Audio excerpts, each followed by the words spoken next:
Hey, and good evening, and welcome to Tottenham Tantra Gold, your home of the classic Tottenham Hotspur Football Club, the history of this great club. And today, what a great win! Fantastic 5-1 win against Newcastle. The Magpies have been shot down, put on the oven. We're now cooking them for dinner, and then a nice apple pie for dessert. But we did it today, and all three defenders scored, which is quite unbelievable. I'm still not going to give Emerson a pass. I still think he's crap, and he's the worst Brazilian footballer ever. But fair play, he scored a goal. Joining me today is my usual co-host for the time being. It's Mark's grumpy cousins because we were on another show today and we've changed his nickname. Scrumpy. We've got Izan Junior Stats Man because he's Jack's Junior Stats Man, and down below we have the godfather of all the Irish Hotspur channels, Philip Brady. And I'll start with you, Philip. Big up, Philip. How are you this evening? What do you think of the game? Well, let's say I've had worse Sundays than this. I was a bit concerned after the first 25 minutes. We didn't seem to be, firing on all cylinders, and I kept saying this crowd's going to nick a goal.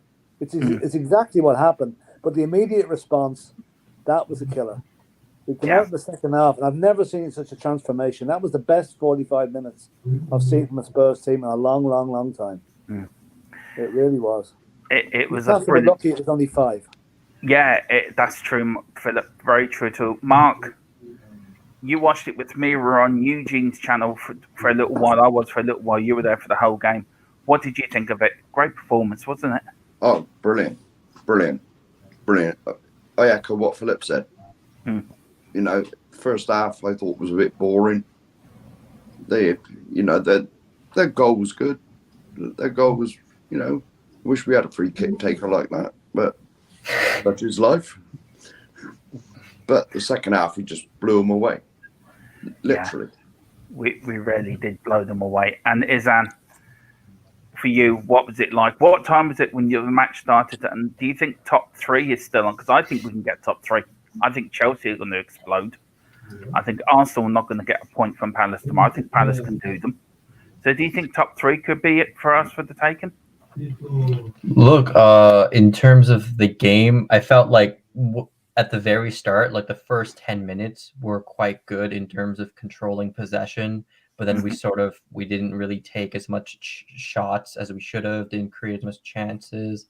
And obviously Newcastle got that goal off like Hugo's mistake. I think he should have saved the free kick. But yeah, after I guarantee you Conte probably ripped into the players at halftime, and we saw such a good performance. And in terms of top 3, I'm not sure. Like I wouldn't put money on us getting top 3, because Chelsea's squad, as much as the club is in disarray, their squad is just far better than ours. I think we can all agree on that. But top 4 is on. So yeah. And Crystal Palace, they are a good team. They are a good young team, and I think they can frustrate Arsenal. I think they could probably get a point, if not win, because on their day, Crystal Palace can beat anyone, in my opinion. That's actually a very good point. Palace can beat anyone. Before we get into it, I've got a bit of housekeeping to do. Firstly, I want to say hello to the Patreon members. Thank you very much for being patron of this channel. We've got Moondark, my cousins, Philip Brady below. We've got 2 patrons on today, so I'm over the moon with that. William Kelly, our Irish brother from Australia, Wayne Bonner, and Aaron Dubb. So big up to all of you for becoming patrons and members. And if you want to become a Tottenham Tantrico Patreon member, the link for it is on the YouTube channel. So just hit the link there. And we're just welcoming some of the people that are in. We have Carl Simpson. He says, "Evening, gents. I hope you're all well. We were pretty crap today, weren't we?" Yeah, we were damn awful. Really were, Carl. What a game. So important for other players to get involved with the goals along with the front three. We took Newcastle United Football Club apart. Yeah, we did. We really did. Philip, would you quickly... was it nice to see other players scoring? like instead of the front three, like Emerson and Davis and Doherty. It was great to see them getting the goal scored and the goal scoring sheet, wasn't it? It was brilliant. I mean, I was just saying earlier, if anybody had a tenner on those three guys being on the score sheet, you can nearly retire on the proceeds because it was just so unexpected. You know, you would never in a million years think those three guys would score in the same game. It's quite unbelievable. I mean, it shows that the wing back formula works. It really does. And I think the most crucial goal for that was Ben Davies. Yeah. Because if we were going in at half time 1-0 down, it could have been a totally different mindset in the second half. You know, and the fact after Davis scored, I think if you remember, Atkinson gave a free kick to Newcastle when we were breaking to score a second goal, and it wasn't even a foul. And that, you know, we'd have gone in 2-1 up. I think we would have got double figures in the second half, to be honest with you, because, you know, we really would. Because I'm delighted to see Matt Doherty get a goal. Yeah, I mean, but what I want to know is, where does Harry Kane get the tunnel vision or the vision to see that pass? I know. It was just sublime. Bend it around the entire Newcastle defence. It was just brilliant. Brilliant. I tell you one thing, he really is. That pass, Philip, I've never seen a pass like it. It was just spot on. And so, yeah, so that was great. We've got Danny here saying, Antonio Conte is the man. Please give him the tools to really build this squad. Yeah, I'd build up with that, Danny. Yeah. Big up, Danny. Big up, Zoe, as well. Big up. Hope you're well. She says, big up, lads. So buzzing after that win. Yeah, we're all buzzing after that. Alexander Hilton saying steak. Yeah, they all deserve a good steak tonight after that. We've got Barry, Nick. Big up, Barry, from Shelfside Spurs. What a game, he says. And he says, where is it now? Yeah, he says, I've just got in from the game. Yeah, brilliant. I'll put the link in, Nick. So if you want to pop on for a little while, just give us your thoughts. I saw him. Yeah, what the atmosphere was like there, just pop on and let us know. We've got Kev Williams. Big up, Kev. Thank you for joining us tonight. He says, evening, lads. Hope all is safe and well. Great result today. Now the pressure is on Arsenal. Come on, Palace. Yes. Definitely. Absolutely, definitely. Come on, Palace. Dermot is... I don't even know what that is. I'm not even going to try to read that. Is Doherty Cafferty? I think he's saying like... Yeah. I think he's referring to Cafu. Actually through the roof. You know, I think he's referring to Cafu. That for me just looks like one jumble word. So somebody else tried to get that one. I can't. Anyway, Cafu, the Brazilian right back. Yeah, Cafu. Yeah, big up, Alex. Legend, yeah. Thanks for the comment. Anthony Gray, big up, Anthony. Thank you for joining us. Not long ago, we were a -1 in goal difference. Now look at it. Yeah, that's a very good point. Yeah. I think we're now 2 goals ahead of them in the goal difference. Plus 13. Yeah, Mark, will that become important by the end of the season? And do you think goal difference could be if we get Champions League or not? It could do, couldn't it? Mm. Yeah, because let's face it, you know, if you've got more, or I say a better goal difference, that's an extra point, isn't it? Mm. You know, it's worth a point. Yeah. It is, yeah. It really is. But big up Anthony Gray, thank you for the comment. He says, Carl Simpson, what has happened to Matt Doherty? At this moment, he looks unstoppable and can play in any position. Play in any position just shows when you play for a top-class manager, listen, you improve. Well, that's it. And we have a little picture of here of what, where is it now? I will have a picture here of Matt Doherty. This is what he looks like. Now, you know, he's the captain of Argentina. He's Dottie Mario. That's what we're going to call him now. So that I found that on Twitter. I thought that was a brilliant one. I really did. I thought it was absolutely so funny. So I had. Yeah, that's good. Big up, Cardo. Great. I mean, to you quickly, Philip, on that, he has improved, hasn't he? Under Conte, Doherty, he really has. Listen, 3-4 months ago, we were packing his bags for him and hoping he'd go back to Wolves. Yeah. And now he's one of the first names on the team sheet. He has bought into Conte's style big time, and he's improved 150% on his performances early in the season, and just like the rest of the team has. Can you imagine where we would be today if Conte had taken over in July? I was actually did today, and funnily enough, Philip, I did, and I thought we were challenging for the title. Yeah, I mean, we wasted 4 months with the statue. Yeah, unfortunately, I mean, look at the we were scoring. I think we went 3 games without a shot under Nuno. Now we've scored 13 goals in 3 home games, and with Brighton and Burnley to come at home, that they are going to be cannon fodder for us with a bit of luck. Yeah, they will. And I think we'll get something from Liverpool. I think we'll beat Arsenal at home. I think top 3 is ours. I really do think top 3 is ours with the taken. Chelsea will be shell-shocked after yesterday. It just depends how well they regroup. Yeah. That was probably the most surprising result of the season yesterday for Brentford to score 4 against them. It was, and Eriksen to get one. It was so lovely to see Eriksen score as well. Great to see it. Would you have him back? Scoring crackers at the Stamford Bridge anyway, Yeah. Would you have him back, Philip? I'm going to be brutally frank here and say no. Purely because I don't think he fits into Conte's system.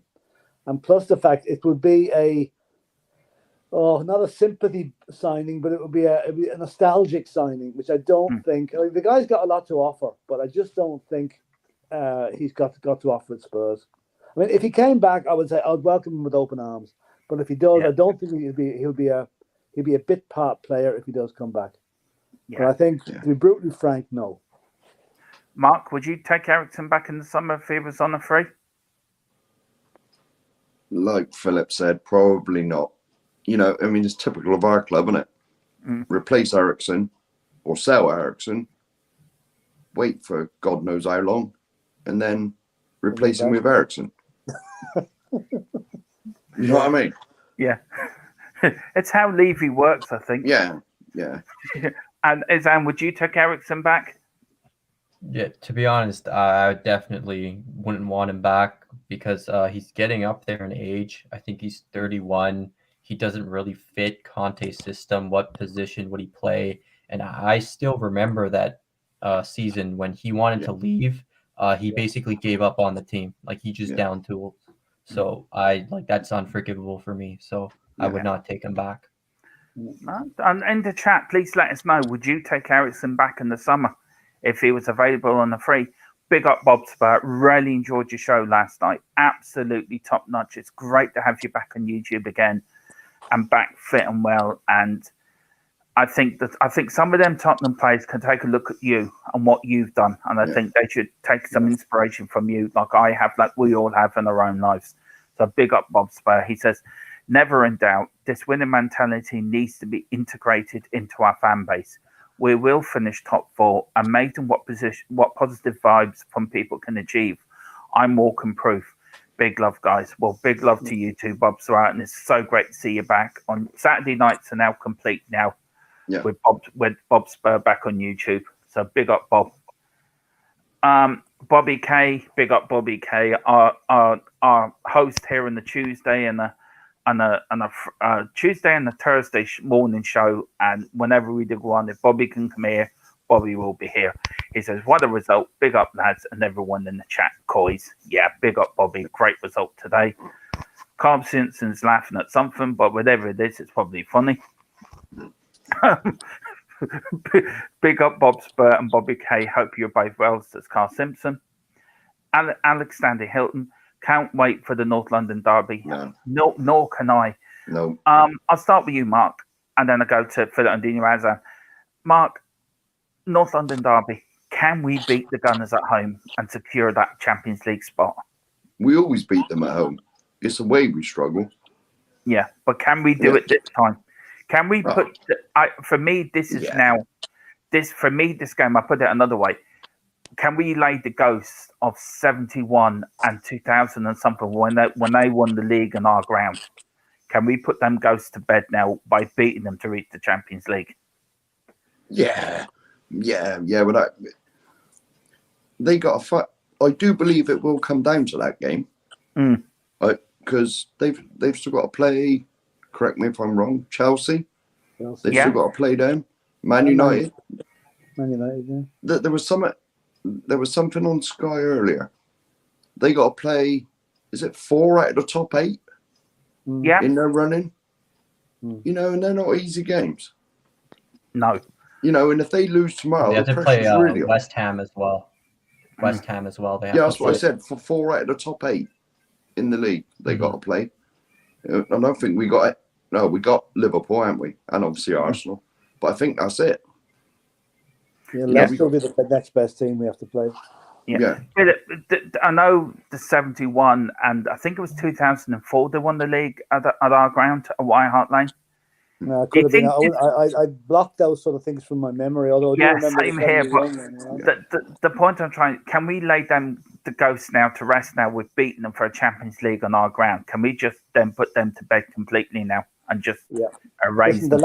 The last time that shower finished ahead of us was May 2016 when we turned we came third in the 2-horse race.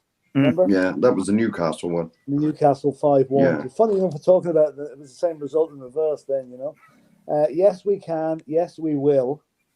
And we will send those boys back down to Woolwich, to South London, where they belong, with a tail between their legs.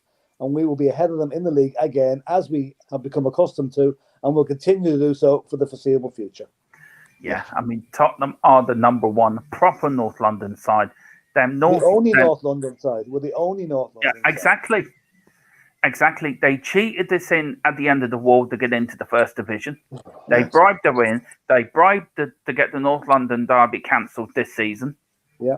You know, and they bribed the way to get into North London. So can you please go back to South London where you belong? We don't want you in North London. Yeah. But big up Alexander Hilton, great comment.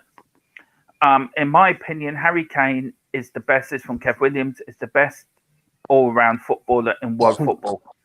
His passing, finishing, and all-round, he's the modern-day Glenn Hoddle with the range and passing. What a player is! I think he's like if two footballers can make a baby, I think it would have been Jimmy Greaves and Glenn Hoddle. They've made Harry Kane. Izan, you're the stats man, right? Do you know? Do you agree with Kev Williams? What he says? Is he the best player in the world? Best player in the world? I'm not sure. Like there's still like players like Ronaldo, Lewandowski, and whatnot that you could definitely put a case for being better. But in terms of his form in the Premier League, I think only like Mo Salah comes close. In 2022, Kane has the most goals in the Premier League. Yeah. Which is quite impressive because he didn't score in his last 2 games. And he also has the most assists since 2022 in the Premier League. 8 goals, I believe, and 5 assists. So since 2022, this year, he has the most goals and assists in the entire Prem. Yeah, and Spurs have scored the most goals in the Premiership this season, or this year as well. Yeah. Yeah, Mark, I mean, Philip, do you think he's the best player, all-round player in the world at the moment? You go first, Mark, on that one. He's got to be up there, surely, for what he does. You know, he's not just a goal scorer anymore. You know? I mean, when he first came in, you didn't see him dropping deep like he does now. And not really so much of the assisting. But he's doing it now, so long may it continue. I mean, let's face it, we scored 5 today, and if someone had told you before the game, "Oh, we're going to get 5 today," how many's Harry going to get? You'd have said 2 at least, but you got none. But you had 2 assists. So I think he's Harry Kane. Listening to what some of the pundits were saying about him today, that he's probably the first to arrive at training, the last to leave. Yeah. He's never satisfied with what he's doing. He's completely always trying to better himself. And I put an awful lot down to Conte, the way Conte has encouraged him to drop deep and do what he's doing. Yeah. I mean, Lewandowski doesn't do that. Okay, Lewandowski might score more goals, but then again, he's playing in a much weaker league than Harry Kane is. But Lewandowski could not do what Harry Kane's been doing. No. There's very few players that could. And okay, maybe Ronaldo can, but I think he's really at the peak of his powers at the moment. Okay, his goal tally isn't as good as other seasons, but that's because of the poor start that he had. But what he's done in the last 3 months has been absolutely phenomenal, and he is, if we get into the Champions League next season, it'll do two things for me. It means Conte and Kane will stay at Spurs, which obviously Conte would anyway. Kane would be more dodgy if we don't qualify for the Champions League. But I honestly think I know this is a moot point about putting statues up. I'd put the statue of Harry Kane up immediately, because that man is dragging us up by the bootlaces over the last couple of months, and we are, could you have thought last December we'd be talking about Champions League? No. Or October, when Nuno was in charge. I thought we'd be battling mid-table. To be fair, we're mid-table to relegation. We'd be doing an Everton on it. Yeah. Oh, look at us. And yet there will be people that won't be satisfied. There are a lot of people that still be criticising various players, won't give them a break. And I think everybody now should just put your prejudices behind you. Get behind the team completely for the rest of the season, and let's see where it brings us. Yeah. I agree with that. I mean, I mean, you look at Everton. I mean, they lost today to West Ham, which we could have done Everton doing us a favour, but you can't be helped. They threw it away. I'll tell you one thing: Everton are in danger of going down, and I think they are going to go down the way they're playing. They're playing Burnley away on Wednesday. Yeah, that's massive. That's a massive. First pointer of the season, really. For the very yeah. I mean, Everton have the worst away record, I think, in the league. Yeah. Only 6 points away all season. Somewhere I read today, somewhere. Who didn't they bring on again today? Yeah. Well, that's another question I wouldn't get into. Dele Alli. What is he finished now as a footballer? And I'll start with you, Philip, then I'll go to Mark, then I'll go to you, Ezan. I hate to say it, but I get the feeling he is. If he can't get into a very, very poor Everton team, for whatever reason, be it his application, be it dedication, or he's just completely lost it, there's something radically wrong with the guy. I heard somebody say during the week that he needs to step down a division to try and get his mojo back. Because I'll tell you one thing, we can kiss goodbye to the 40 million Everton is supposed to pay us when he plays so many matches. Yeah. Well, there's talks of him being sold again. Yeah, we won't see a cent of it. No. I'm afraid. It's a sad case, but I think he's listened to his friends, so-called friends, hangers-on, whatever you like, telling him how great he is. And he believes it. He believes his own hype, I'm afraid, and it's a sad case. One of the saddest I've seen in a while. Yeah, it really is. Very quick before I come to you, Mark. Big up Dave Harris, the Irish Hotspur. It says, Coys, what a win. I think he's still on the moon. Him and Jack and Sean. I think they're still up there celebrating. So, Dave, let us know if you've actually come back down to Earth yet or you're still on the moon there. And let us know if you are on the moon, do you see Apollo 11 up there? Because we're trying to find out if the moon landing really did happen. Mark, you think so? We're going back again just to make sure we can do it, apparently, in 2 years' time. But that'd be another Hollywood job, I think. Mark, Dele Alli, is he finished as a footballer? It certainly appears that way at the moment, doesn't it? He was. What was he worth when we got him? Well, I know we bought him for 5 mil, but a couple of years later, they were talking like 70, 80 million. Yeah. And that was what? 7, 8 years ago? That was a lot of money back then. But now you'd be lucky to get 70 pence for him. That's a bit harsh. Well, I'll go more than 50 cent for him, but 70 cents is a bit harsh. It's a bit harsh, Mark. Come on. No, but it's how to ruin a career. By not taking it seriously. That's it. And Izan, I mean, you're a young fan. You look at the likes of Dele Alli and the best players in the world. Could have Dele Alli be one of the best players in the world if he actually was disciplined and actually just continued to look after himself and plays football? Yeah, look, with Dele Alli, I mean, the talent was there, the performances were there also. Like it wasn't a case of this guy's gonna be the next big thing. He was already performing at such a high level. So for him to fall off so drastically is, it came as quite a surprise. But even if you if you analyze it further, you could sort of see some of the problems that he had. So things such as his lack of work ethic in training. I mean, we saw that in the documentary. Mourinho called him out quite a few times for his lack of work ethic. He was always very one-footed. He did not have a weak foot whatsoever and never developed one. So I guess to an extent, defenders could figure him out that way, just force him onto his left, and he had no clue what he was doing. And the third thing that gets overlooked was his hamstring injury, where he was out for about 6 months, like that major one that he had. I think that was also a huge factor. But like the main factor was his lack of work ethic and his lack of effort in training, especially. Yeah. I think that's the number one factor. But those are two other things I that I agree wanted with to you. bring up. I want to say a big up to Chris up in Newcastle. If it is that, Chris, big up, Chris. Look forward to see you on the fan show tomorrow night. And can you let us know how's the tea towel sale going? Are you selling enough at the moment?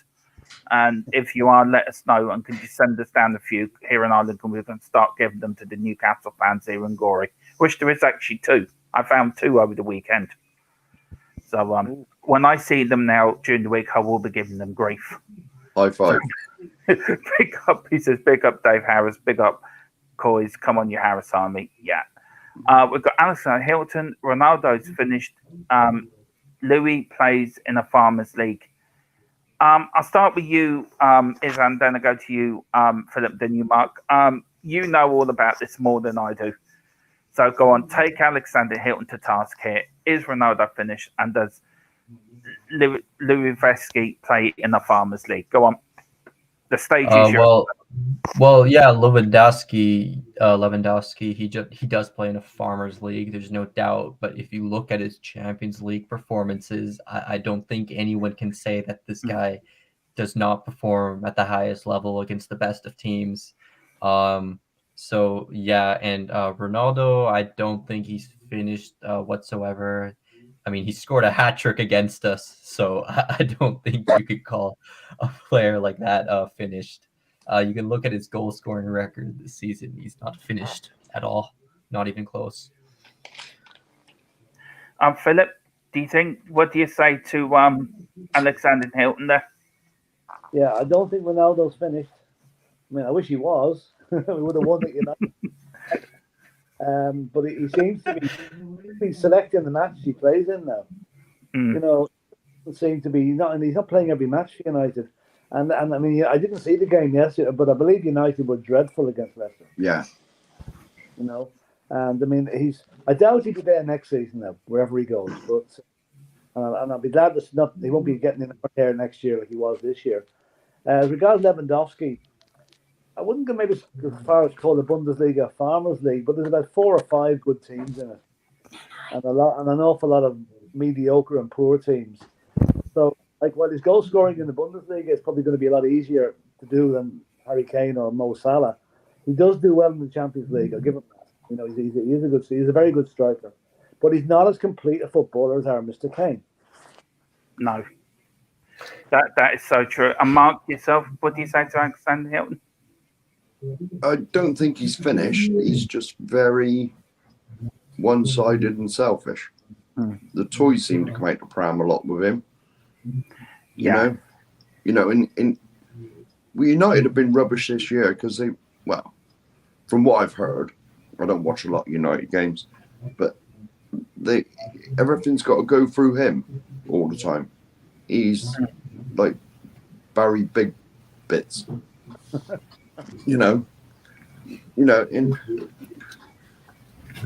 From what I've heard, he's that all right. He's probably one of the best players in the world that the world's ever seen. But you know, I mean, he's still a good player, but I don't like his attitude. Yeah, that's actually fair enough. Carl Simpson says, I love every pundit saying Spurs are useless and having a crap season, sitting fourth in the league after 30 games. I'd love to know who's saying that, because they must be pretty delusional. You heard Jamie Red. Oh, Jamie Redknapp, what a knobhead. Seriously. Yeah. Still got the fact his dad. You know, but what he said about Pochettino was nearly it was horrible. I mean, they had David Ginola on today saying they're on about again selling Harry Kane and Conte walking out the summer. I mean, what they're trying to do, make news that isn't there. I mean, Sky Sports are bloody idiots. Awful. Carl Simpson says, I think Dele needs to go abroad or down to the Championship to get his form back. Philip already said that, and Mark as well. So I agree with them. Kev Williams says, yes, I think Dele is finished, unfortunately for him. His head's not in the game anymore. He needs to get his hunger back for playing and putting in the hard work. Yeah, that's it. Dele, Bobby K, Dele's next contract's coming from Fortnite. I love that. That's brilliant. Talk and ball. Big up, Dermot. Big up, Colin. Hope you're well, sir. And well done in your. I think you've gone over 200, so congratulations on getting over 200. And then Carl Simpson said, that German player is quality. I wouldn't be turning him down if he wanted to come to us. I'll start with you, Philip, and then I go to Mark. Then I'll look at his answer last because you probably got more stats in it than the three of us. Would you take him, Philip, if he was off to Tottenham? A lot would depend on whether I'd take him as a replacement for Harry Kane if Harry Kane left. But I think Lewandowski is 33. I think, if I'm correct. A bit old to be a after coming and playing in the league, that he'd have far more time in the Bundesliga than he did ever get in the Premiership. So, and I'm going to be ruthlessly efficient here, and I'm thinking that putting Daniel Levy's cap on, player, the transfer fee that he probably come and his wages would be astronomical. So I would say, sorry, Robert, sorry, but no thanks. Yeah. Would you take him back, Mark? If he was offered, would you say, yeah, come and join us? As a backup, because it's like Philip said, he's 33. You know, what's he got? Another year? Yeah. You know, or 2 years maximum. You know, he's not going to, you know, he'd be all right for 15 minutes, 20 minutes off the bench. Yeah, and Nizan, would you take him? I'd have to agree with Philip that if he was offered to us, I don't think we'd have much use for him because he can only play in the striker role. So I mean, which one do you play, Kane or like Lewandowski? And I think all of us would choose to play Kane.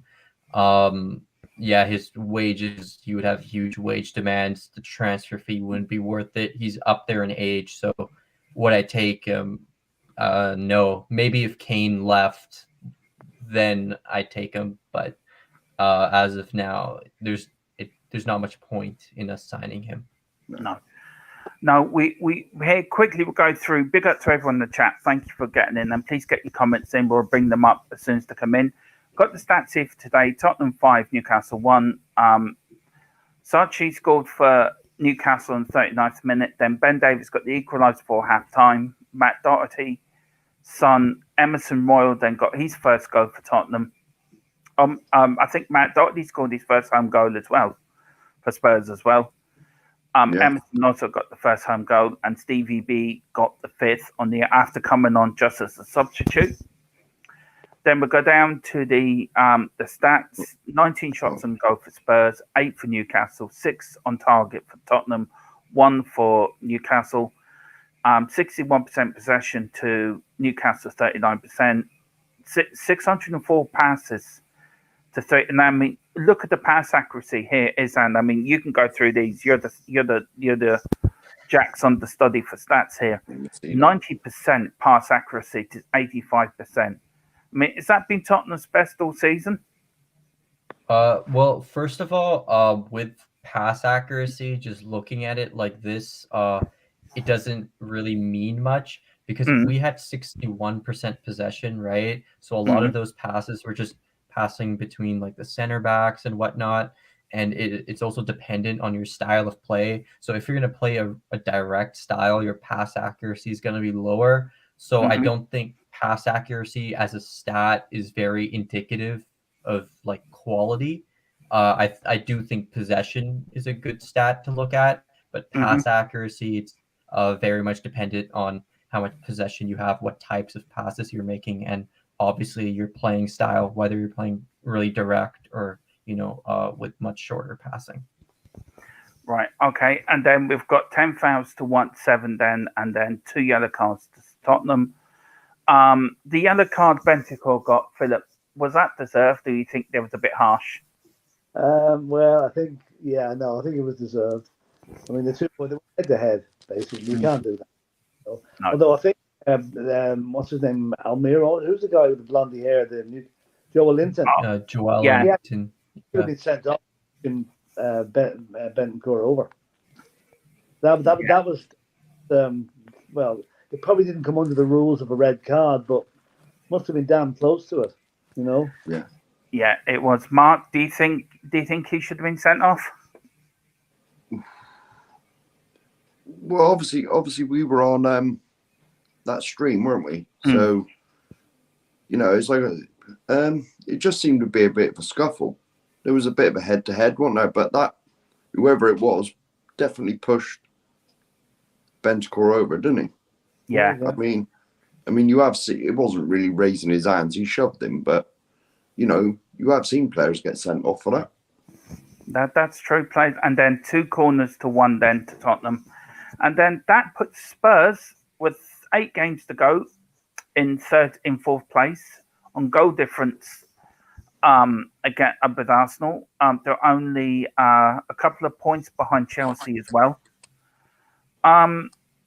Would you say the 4th place is between Tottenham, Arsenal, West Ham, Man United, Wolves on the outside? Philip, do you think between them next 4 would be? I'd like to think it's between us and Arsenal. I'd like to think it's between us and Arsenal. You can't discount West Ham or United yet, but I think we're now in the 2. Arsenal and Spurs are in pole position. Yeah. The other 2 are kind of. They could still happen. I mean, there's still 8-9 games to go. There could be some freak results that might throw that completely out of kilter. But I'm hopeful now that the home game against Arsenal will be the one that that gets us into the Champions League. And to be honest with you, I don't care where the rest can finish after that. No, Mark. Would you count Wolves out of that fight for top 4? Do you think Wolves are just going to be in the top 6, fight for the Conference League spot, and it's just between Tottenham and Arsenal? Well, I can't see the points. How many points have we got? Right, we have 54. Arsenal got 54. West Ham have got 51. Man United have 51. Wolves have 49. Yeah, well, we got games in hand over West. We certainly got 1 over West Ham. Is that right? We have 1 game in hand over West Ham. Yeah. So with us, I mean, they got Europe to concentrate on, and so I can see them maybe dropping a place or 2, because they're going to pile all their eggs into the European basket. It weren't. And let's not forget, if they do actually win the damn thing that they're in, does that mean if we finish 4th, we get knocked out the Champions League? Yeah, it does. It does. Well, there we go. Well, let's hope they don't win it then. It happened to us before when Chelsea won the Champions. When they first won the Champions League, I thought they changed the rules after that though, because they did. But there's something about There's something about this Europa League spot that's new, that's come in since the rule change.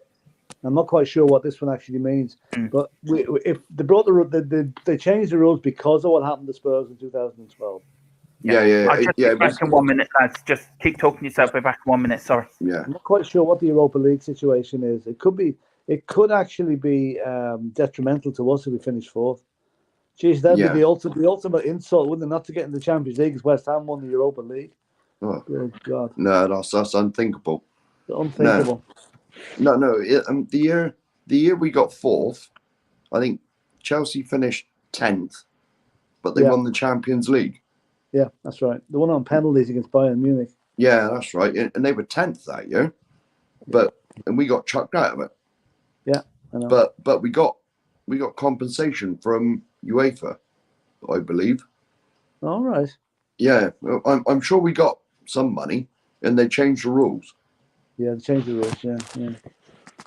I must look that thing about the Europa League up now. Interesting. I know. Let's be positive. Leon will beat them. Well, if Leon don't beat them, I just searched it up, and if you finish fourth, you get displaced. I think that the Europa League. Just let me read. You guys can go ahead. Just one thing. If that's the case, then we need to go for third. So it's Chelsea to get knocked out. Yeah. We can't bring a bit of karma back to the thing, you know. No, that would be good. But I believe. We'll be relegated to the Europa League. Yeah. Oh, lovely. If West Ham win the Europa League, they'll get the Champions League spot over the fourth place team. Yeah. But if West Ham beat Lyon, they've got Barcelona, so I can't see them getting past them. Was that it? Oh, that's all right. Yeah. So that's They're not going to beat Barcelona. Well, if the West Ham were pretty ordinary against Everton, a half decent team today would have taken West Ham to the cleaners. Yeah. They got their goals from a brilliant free kick, which you can't legislate for, and an absolutely awful mistake by Iwobi. Yeah. To let, he was awful. You know, so no, it's. I wouldn't be too worried about West Ham. No. Hopefully. They'll run out of steam. They have a small squad. They can't keep playing the same team every flipping week. Yeah. Yeah, Michael Keane got sent off too for Everton. Yeah, that's right. And now they're missing both the centre-backs for the matchup against Burnley. No, I think they're in big trouble. Yerry Mina is missing. He's injured as well. So, you know, they're bad. Ben Godfrey's still available. They lose on Wednesday, and they are really, really in bother. Yeah, they are. You know, it's a shame, really, because not that I've got a soft spot for Everton, but they're a nice, well-run club, and they're living in the shadow of Liverpool for so long. It must be awful to be an Everton fan just at the moment. Yeah, it was a bit like us. It was a bit like us when Arsenal used to win everything.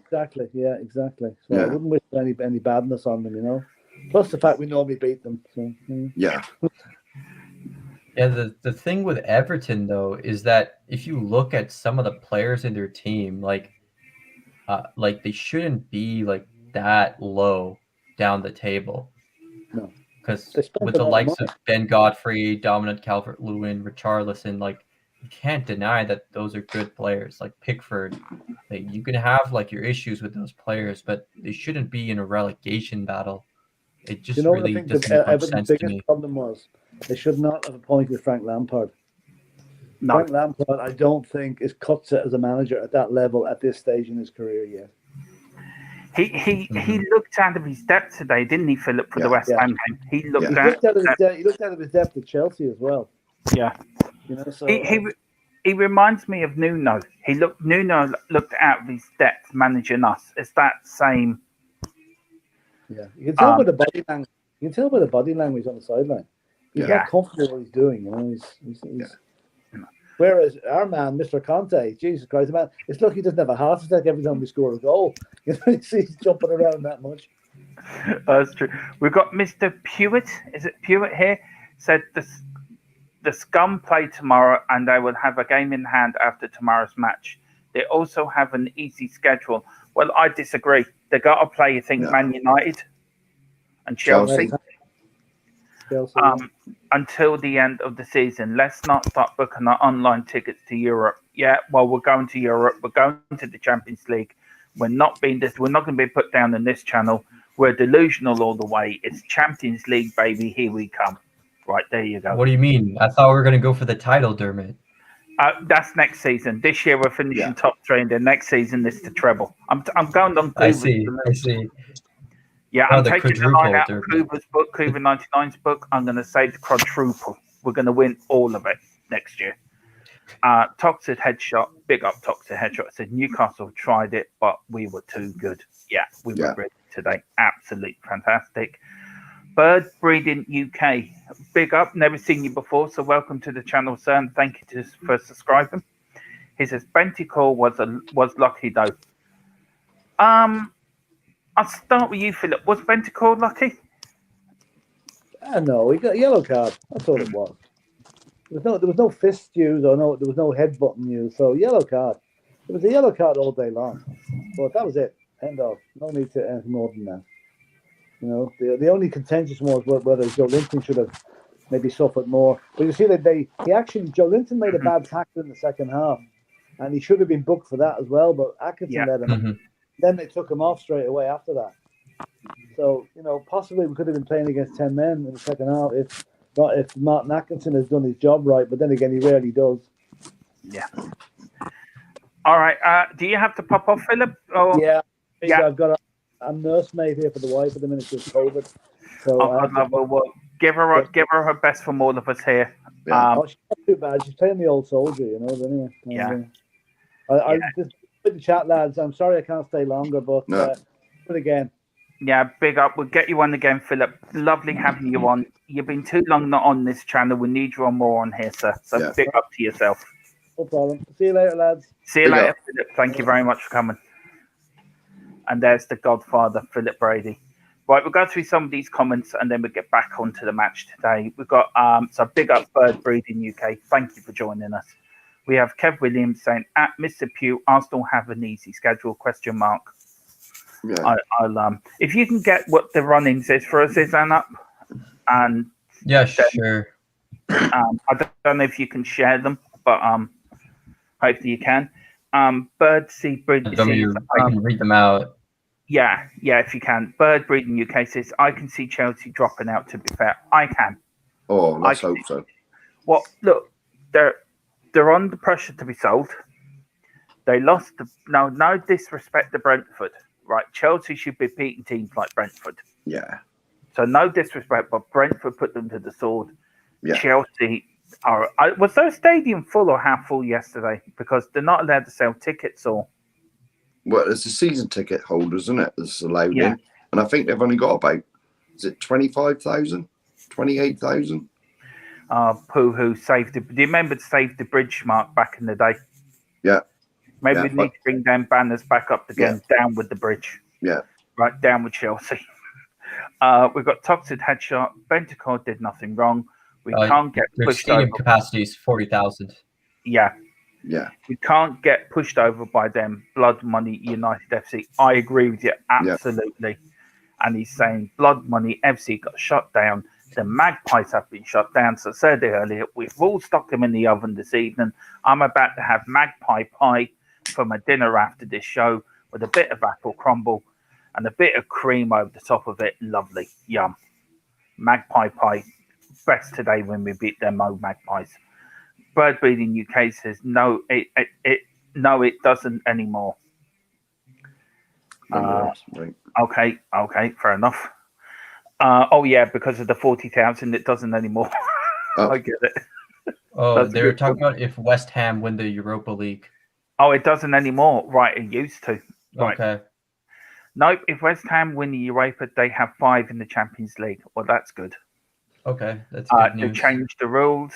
The rules have changed. Okay. Barca will smash them. Xavi is so. If West Ham got Barcelona in the next round, I didn't see the draw for the next round. If they beat Leon, they get Barcelona.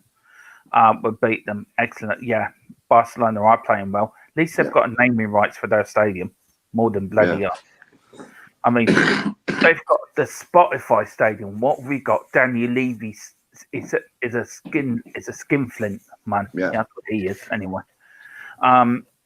We've got bird breeding UK team. We can have 5 teams in the Champions League if it's won by a winning Champions League or a Europa League. Right, I didn't realise that. No, nor did I.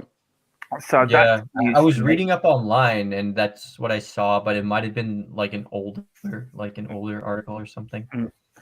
So yeah, but that is good news. That is good news. Yeah. Toxic Headshot says finishing 4th is fine. If West Ham win it, don't worry, grand. No. And he's saying 5 teams qualify. And he bird breeding UK says no, we won't. No. Kev Williams is saying 5 Champions League spots with winning with the Europa League, I'm certain. Brian Maguire, big up Brian, thank you for joining us. This says, and West Ham away as well. I think that's for Arsenal's. Yeah. Yeah. Kevin has got a question for the panel. If Everton get relegated, which players would you take from the Everton team to join Spurs? Not that's Dele a Alli. good question. Not Dele Alli. No. Yes, we don't want him back. Do you want time to think about that, Mark? I don't even know any Everton. Oh, All right. I'm struggling. I'll go to it. This question goes to Izan then. Izan, who would you take for us from the Everton side if they get relegated? Who would I take? Okay, well, like there's obviously Dominic Calvert-Lewin and like Richarlison up front. Those 2 are good players. I don't think that Dominic Calvert-Lewin, although I do rate him, he is a very good player. I wouldn't take him because he can only play the striker position. We don't need one. I think Richarlison could be useful because he can play on the wing and can play as a striker, so he can provide cover for both those positions. You know, he'd be a good rotation piece for us. But the player that I would actually really want, Ben Godfrey, that's a player that we could really use. I rate him a lot as a center back. He was really good under Ancelotti last season. This season he's not been as good, but I think that's more to do with the whole team capitulating rather than his own individual ability. So yeah, the player I would take personally is Ben Godfrey from Everton. I would take Richardson as well, as a backup striker for Kane. I've thought of one. Richarlison. I've thought of one. Go on, Mark. What is it? Seamus Coleman. Do you know what? That wouldn't be a bad shout, actually. Actually, that would not be a bad shout. He'd be a good backup player to have. Yeah. He's our captain, does a brilliant job for us.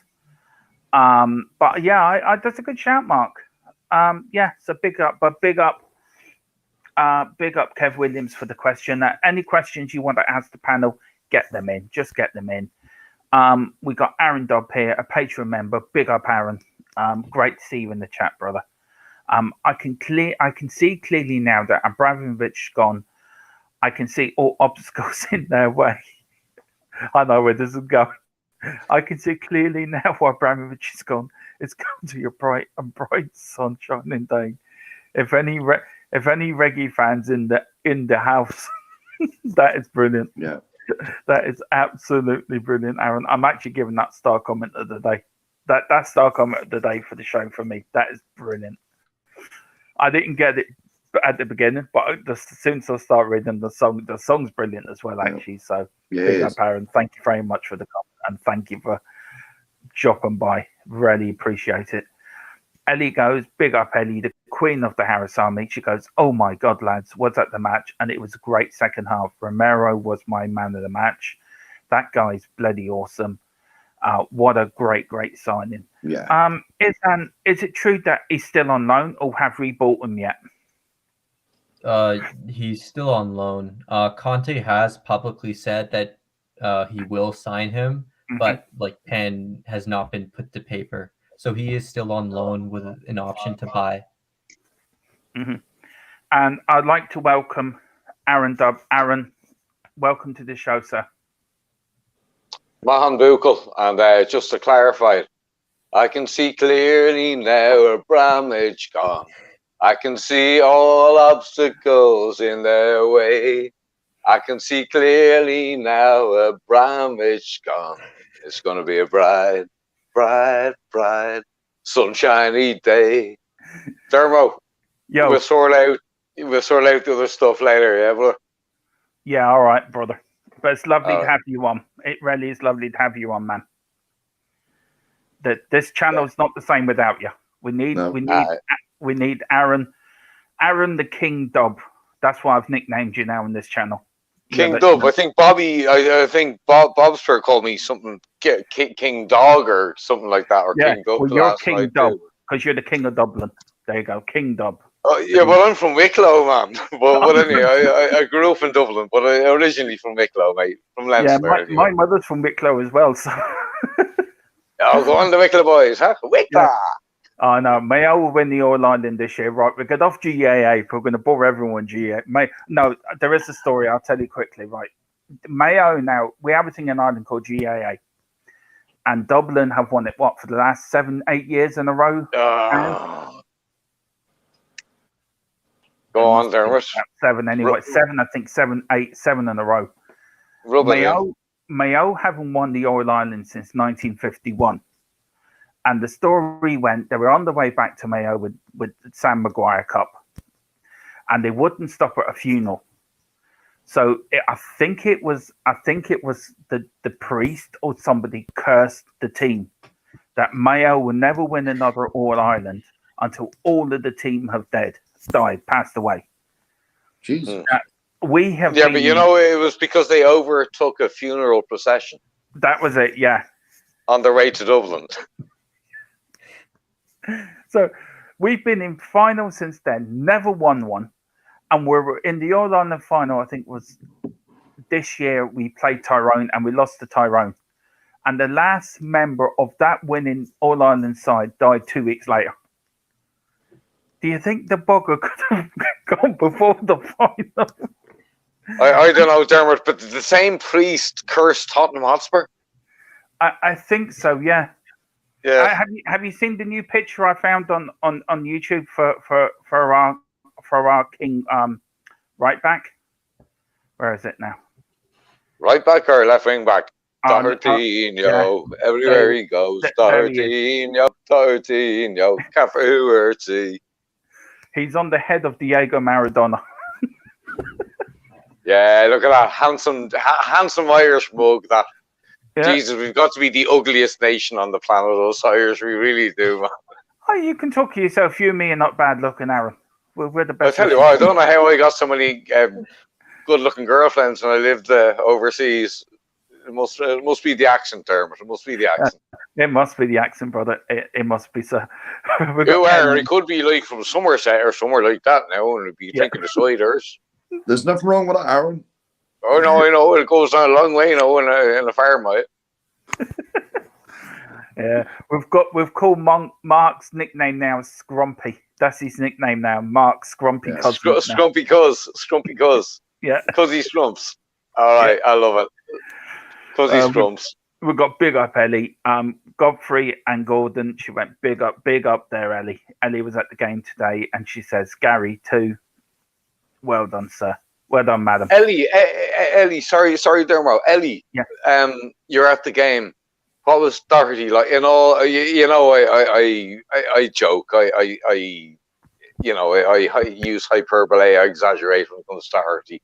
I know the guy's awful most of the time, but I have to big him up when he does well. But what was he like today at the game live? And Ellie, if you can, please, there's a StreamYard link there. So I would love to get the views of somebody who's at the game today. So if you can, click on. That's it. The link's in the chat. So if somebody wants to pop on, you're more than welcome. Active on Wembley 1. Big up Wembley 1. Evening, guys. A touch of Johnny Nash there. Yeah, really was a touch. Yeah, that's true, Aaron. Aaron's the Johnny Nash of this channel. Spurs. Johnny Nash, mate. No, mate. I'm the Bob Marley, man. I'm the guy. You the Bob Marley, are you? Yeah, the 1950s version, man. The Scout game, man. Yeah, man. Not the later shit, man. I'm the Lee Scratch Perry produced Bob Marley brother from Ireland, Right. The black art. Ellie, though, I'd love to get a view. I'm sorry because I'm drunk. All right, I have to admit it. I went to the pub to watch the Celtic Rangers game this afternoon. Did they win, by the way? Celtic won 2-1. Cameron Yeah. Carter-Vickers scored the winner and was absolutely outstanding. Yeah. Yeah, Celtic for the title up there. Oh, they're 6 points clear now. Yeah, that was a massive victory today. Dermot, there was broken bottles thrown in front of Joe Hart's 6-yard box at halftime. Oh, geez. Broken. Where was it played at Ibrox? Yeah. It was Dermot. I swear to God, if that game had been played in the Premier League, there would have been 5 players versus 6 players by the end of it. There would have been that many red cards. It was a proper 1980s fixture, man. It was full-blooded. I had everything, but at least Celtic won. Go on, the boys. Yeah, I mean, I remember watching Celtic and Rangers as a kid, and by Jesus, they would kick lumps out of one another. Really would. But Wembley won, big up. He said Spurs can be very Johnny Nash. They are more questions than answers. Who's Johnny Nash? Do you mean Johnny Cash? He must mean Johnny Cash. Wembley won, let us know. And Zoe says, love it, Aaron. So you've got a big there. Ellie's put in, Aaron, you're my king too, with load of love hearts after. Ellie's such a flirt. Oh dear. Zoe, big up, sister. She's saying to Zoe, and Zoe's saying big up to Ellie. And Ellie says, Robbie Keane, a beautiful Irishman. Yeah, Robbie Keane, the king of us, the king of the Irish side. Especially when he got that winning goal against, the equalising against Germany in the 2002 World Cup. Absolutely brilliant. Aaron, just very quickly, your thoughts on the game today. Good result for Spurs. Do you think we can get top 4? Well, I think you and I were both on Spurs waging earlier. Yeah. At the end of I joined in before at halftime and after. And like I said, I'll keep my feet on the ground because I think top 5 is guaranteed now, right, at this stage. Yeah. I think that's penciled in already. Okay. And Ellie, I'll read your comment in a second. So top 4 depended on Arsenal messing up, and prior to this weekend, we're looking at Celtic and Man United for Arsenal saying, "Oh, tough games," but United are bottling it. Celtic, Chelsea absolutely bottled it over the weekend. So, 2 feet in the ground, mate. I'm not going to have any moon boots here. I'll see what happens tomorrow. Palace, London Derby. Look, we got 8-9 games left. I don't want to get too hyped up, but top 5 for sure, right? That's all I'm going to say at this point. Yeah, and as you said there, Aaron, you said Izan as well that Palace could do Arsenal over, which is all in probability they could do. Yeah. We've got Ellie here. She says Aaron Doherty was solid, made some really intelligent runs. His goal was fabulous. Stooping down after busting his gut to get there. He set up Emerson Royal's goal too beautifully. She gives him the big thumbs up. And Aaron, and I will say he didn't play that well for Ireland against Lithuania during the week. But he seems to have found his leash at Tottenham now. Do you think Conte will now get the best out of Doherty and make him... we get the Doherty that we saw at Wolves, what we bought him for? Well, I think what people forget is that, Doherty has been very poor since he signed for us. Mm-hmm. He has certainly improved in the last, couple of months for Tottenham. Now, what people who followed Doherty's career knows that he has actually played left back for Wolves in the Championship. And when Ireland had to play Portugal twice, we had Seamus Coleman on the right, the Irish captain. So Doherty had to play on the left. And in both those games, he pretty much had Ronaldo in his pocket. Okay, I know Ronaldo popped up with 2 goals, but he popped up with 3 against Tottenham. So I wasn't surprised to see Doherty playing on the left. I was getting knocked all over the place yesterday saying, well, look, if Seth's not ready and Reggie's out, you got to play Doherty on the left. When the team sheet came out today on BBC, they had Emerson on the left and Doherty on the right. I was going, no, that's absolute rubbish. Why would you do that? I'm not particularly surprised that he did well today. I don't rate him. I mean, he's an average player at best. So I'm not gonna. I joke with Cafu Hurti and Dohertinho and all that. Like it's just a joke for me. But no, I wasn't surprised. He did well. But it all comes down to the man of the match for me. Conte, halftime, pinned them all up against the wall, kicked a bit of, proverbial into their arses. And so no, I wasn't surprised Doherty did well. I was a little bit surprised he popped over the header, to be honest, for his goal that in the 6-yard box. That was a little bit of a shocker. I'm gonna have to rewatch the highlights. Yeah. But hey, I'm a proud Irish boy today, man. You got one, he scored one, so I'll take that. I'll take that. Yeah. I'm just a bit worried. He's wearing an Argentinian shirt here, right? He's got a funny bonnet, right? It's a brilliant picture. It's so funny. And he's uglier than ever, man. I tell you one. I tell you one thing. Very quickly, I know it's going completely off subject, but I do apologise. But I watched the documentary once Gary Lineker did with Maradona. This was about a few years before he died, and that fella is a proper full case head case. He went to a match, right, and matches in South America are nuts. I mean, there's the people bring guns into the stadium. They beat the referee up. I mean, it's just total. They thought our hooligan problem the hooligan problem in England was bad. I mean, that is nothing compared to what goes on in South American football. That's just some other sort of nut job that is mad. And there he was. He had his daughter holding Maradona by the scruff of his neck, and he's actually put himself over the edge of the stand, right? He's only got a little barrier holding him in. And he's shouting every F word you can think at the referee. It's the most funniest thing you've ever seen in your life. But by Jesus, could that boy play football? Whatever you say about Maradona, he was one of the greatest players this world has ever seen. My three highest rated players, obviously growing up, like I'm 47, and I grew up on black and white videos of Pelé. I have memories of 1986 being the greatest World Cup of all time, Maradona, and Paul Gascoigne. Right, they're my three favorite players. It'd be very difficult for me to separate them. But getting back to all serious, pardon? Yeah, Gaz was at the game today. Was he? Yeah, it was. There was a picture going on Twitter. I'll find it and I'll send it to you. There was a picture of him and he looks well. Good. I'll have it here. Really well. But getting back to all seriousness now, Ijan, I know you're a serious guy. What was your take on today's game, my friend? Who, me? I mean, Ijan. Yeah. Look, it was obviously a really good performance. I'm kind of disappointed we didn't get the clean sheet.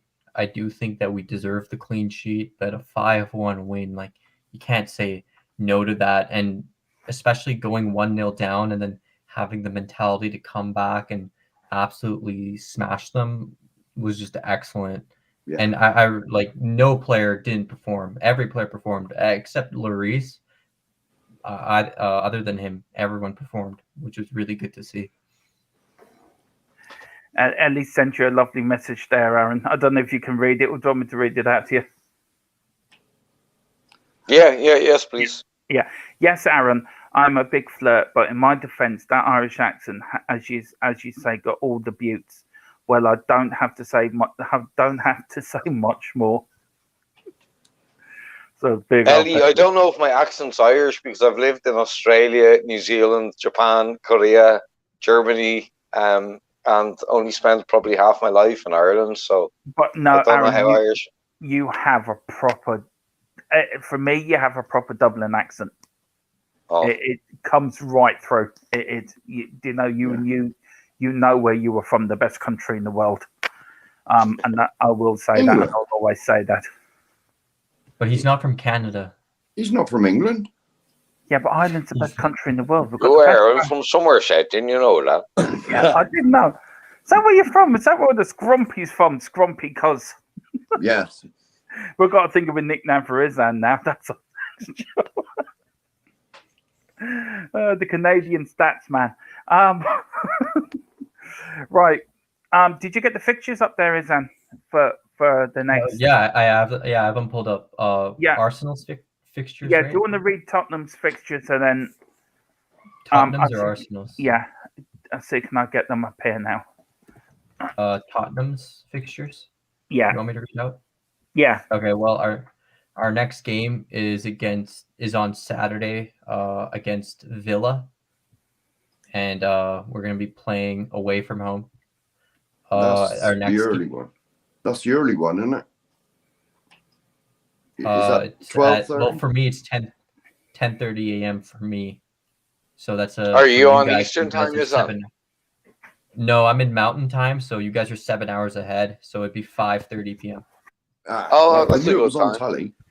Yeah, It's in Birmingham at 5:30. Yeah, that'll be Okay. next Saturday on Sky. That'll be And then- Peaky Blinders time, mate. 5:30 in Birmingham. Yeah.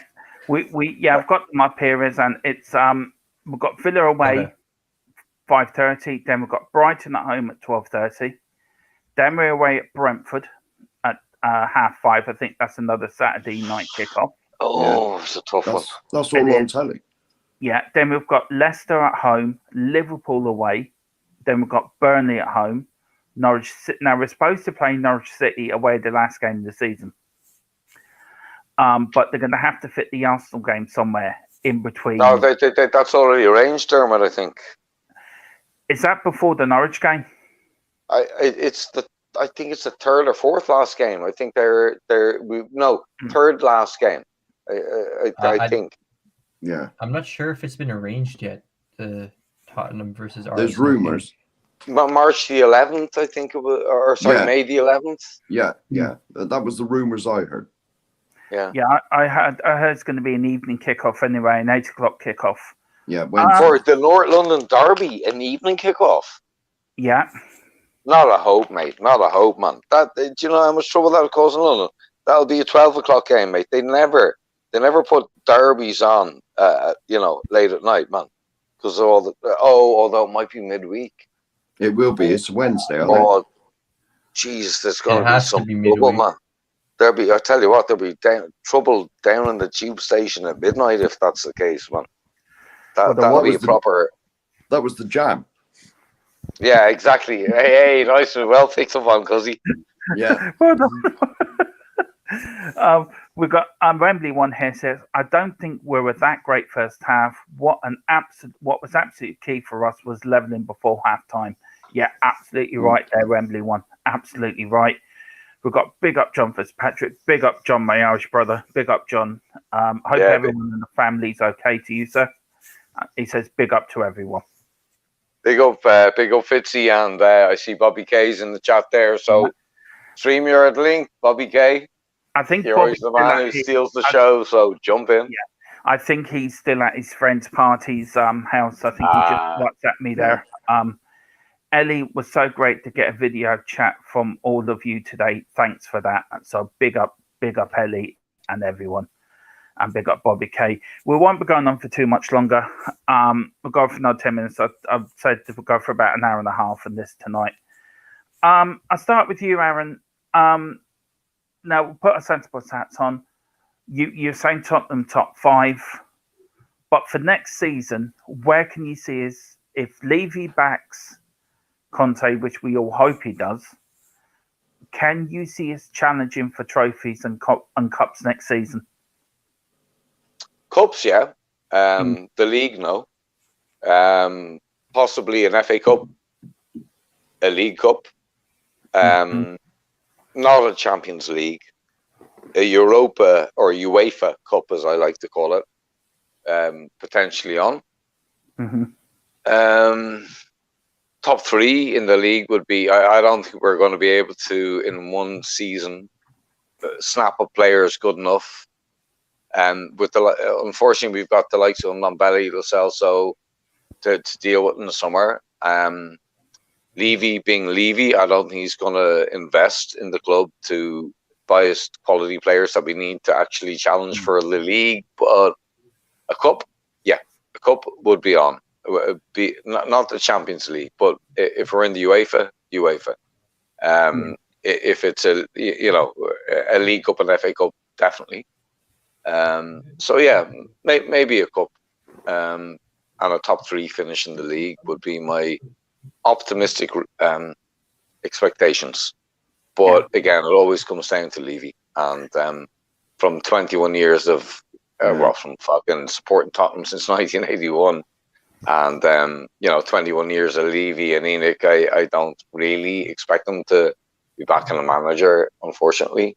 I hope he does, because we possibly got the best manager we've had under Enoch's reign, under Levy's reign. So I would love to see him.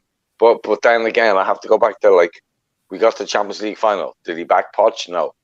Were there two transfer windows where he didn't sign a player? Yeah. Did he sack Martial at half time? Yeah. I mean, there's all these lingering questions, and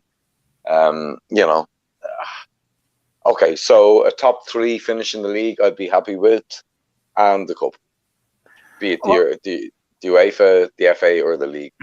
Oh, I want to ask you another question on what you said about Levy. I'm just quickly big up Hotspurious. Hi, thank you for joining us. It's always great to have you in the chat, and always great to have you here. And he's saying very quickly, nice to a Welsh lad from another Owen Goy scoring for a change. Yeah.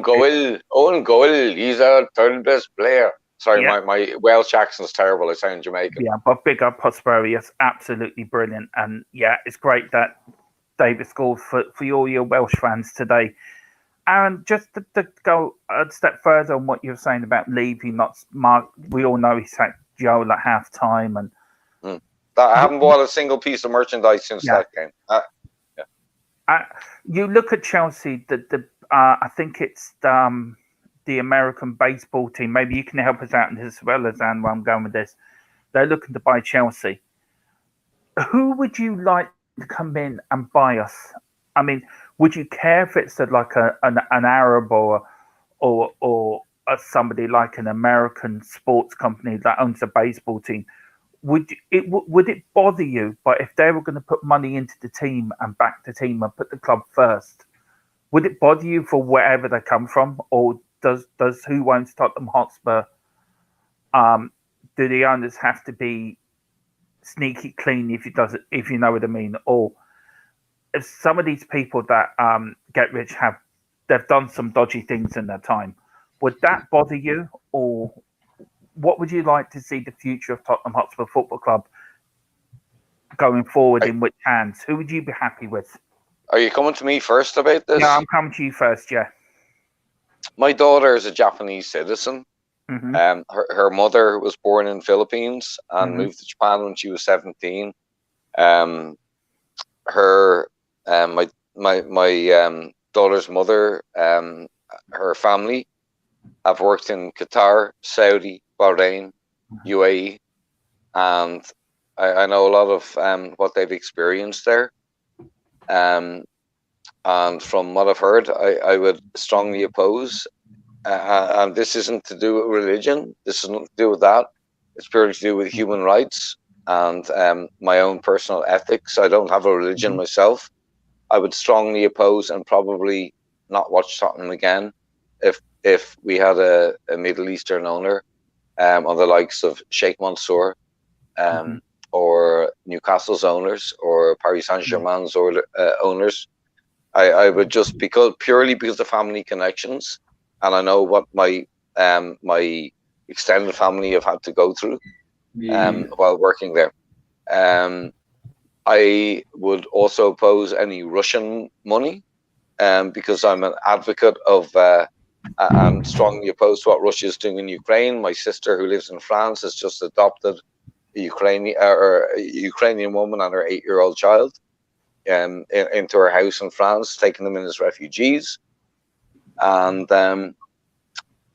yeah, look, I know Bezos and Amazon and these people aren't exactly squeaky, but I don't think compared to some of the other owners that are allowed to operate within the Premier League, they are as bad. But London also needs to hold its hand up and say we are guilty because they are the biggest money laundering city on the planet. So but to be honest, me personally, I would oppose it. I don't want anything to do with anything unethical. I would either like an English or a European or an American owner. Please understand that's not religious or based on race or anything like that. It's purely just my own ethical reasons and family experience. Yeah, this is what this channel's about, Aaron. It's about having your opinion. Everyone's entitled to their opinion. It's a free world. You come on here. You don't want them as owners. I've got no problem of how you describe it. If you've got experience of what them owners, what they've done in their country, and you come on here and you say what you have to say, you have every right to say what you've got to say. Well, Dermot, can I also say that that I am when it comes to the Republic of Ireland, I know you're a staunch Republican. You want the United Ireland. I'm not Catholic or Protestant. I care not for a United Ireland because I think it would probably cause trouble. So, I'm a very I try not to get involved. I have my views, but my entire family were IRA. You know that, right? You can look at MacDowell Avenue and why it's called MacDowell Avenue in Dublin, where my great-grandfather died fighting the English. I don't get involved in any of this, nor does my dad. We don't have religion and we don't take political sides, but we do have our ethics and morals, and we base that on critical thinking, logic, reading, education, our own personal views that we develop ourselves. So I hope people understand that I'm not somebody that automatically dislikes. Look, my family, my nephews and nieces, Korean, Japanese, Philippines, French, Luxembourgish. I have a nephew living in Estonia. I have another nephew in California. I have another nephew in Wales. We're a very, very international family. So I try to keep a broad mind. And we're of all different religions: Shinto, Buddhist, Catholic, Protestant, atheist, which isn't a religion. So it's a really tricky one for me. But just coming down to ethics, for me, no, I would not like to have Middle Eastern money coming in unless it's, proven to not be associated with any of the human rights issues that are going on. But that goes for all over the world, not only the Middle East. No, Aaron, I actually agree with you 100% on that. So that's a brilliant answer. So really, really well thought out. Really, really brilliant answer. And thank you so much for that. No, well, thank you for giving me the time, because I've never really had the opportunity to explain my own personal family and, and why I have a certain stance, because it's very quick. When I type something in the comments, it's very quick for people to jump at me and say, oh, you're this, you're that. Well, thank you, Dermot, for at least allowing me the opportunity to try and clarify that. I would let anyone have their say. This is what this channel is about. It was done by fans for the fans, and it always will be by fans for the fans. Izan, I actually got to Mark next, because Izan, you're going to be you're the smartest one out the lot of us here, right? Okay. I mean, I got 99% space relations, 98% in mechanical reasoning. But okay, let me rephrase that. Aaron, no, I'm kidding. I'm kidding. Go on. Izan's 10 times what I am. Sorry, Izan. Like I said, I'm drunk, lads. I'll shut up, mate. I'll tell you one thing: you're making us Irish proud. You're a drunk man. You've come onto a stream and you sound like you're sober. So fair play to you. Dude, the more we drink, the more clever us Irish boys get. But anyway, exactly. I mean, I'm related to Michael Collins, to go on what you said, Aaron, very quickly. I'm related to Michael Collins through my family tree, a man that rode on his bicycle around Dublin with £10,000 on his head, setting up the 12 apostles to go around assassinating the people that were the spies that were going around Dublin and stuff like that. So I'm very proud of my history, of my family, who I've come through my side of the family. Dermot, my nana used to carry the guns when she was 7 years old in her school bag. And my great-granddad, I believe, was the one who organised the Mount Street. Well, it's called a massacre, but... Anyway, let's not go down. Let's go to Cuzzy and... Yeah. The point I'm trying to make is we all should be proud of our family and where we come from and who we are. And we should be proud of our nationality as well. Yeah. Mark, going on for what Aaron was saying, we know Levy and Enoch don't want to spend money. That's plenty clear. They were not back a manager. They were not back. They want the naming rights are the biggest joke this side of the Irish Sea. What do you think it would take for Levy and Joe Lewis, who doesn't even go to a Tottenham game, doesn't come to Tottenham? We haven't even seen Joe Lewis. I think he's somewhere on his boat dithering around with some 20-year-old blonde, probably doesn't know which day of the week it is. Do you know, what's it going to take for somebody to come in and say, right, there you go, there's your money, get out, let's make this club big again? Right, it's country bumpkin time. Yeah, okay.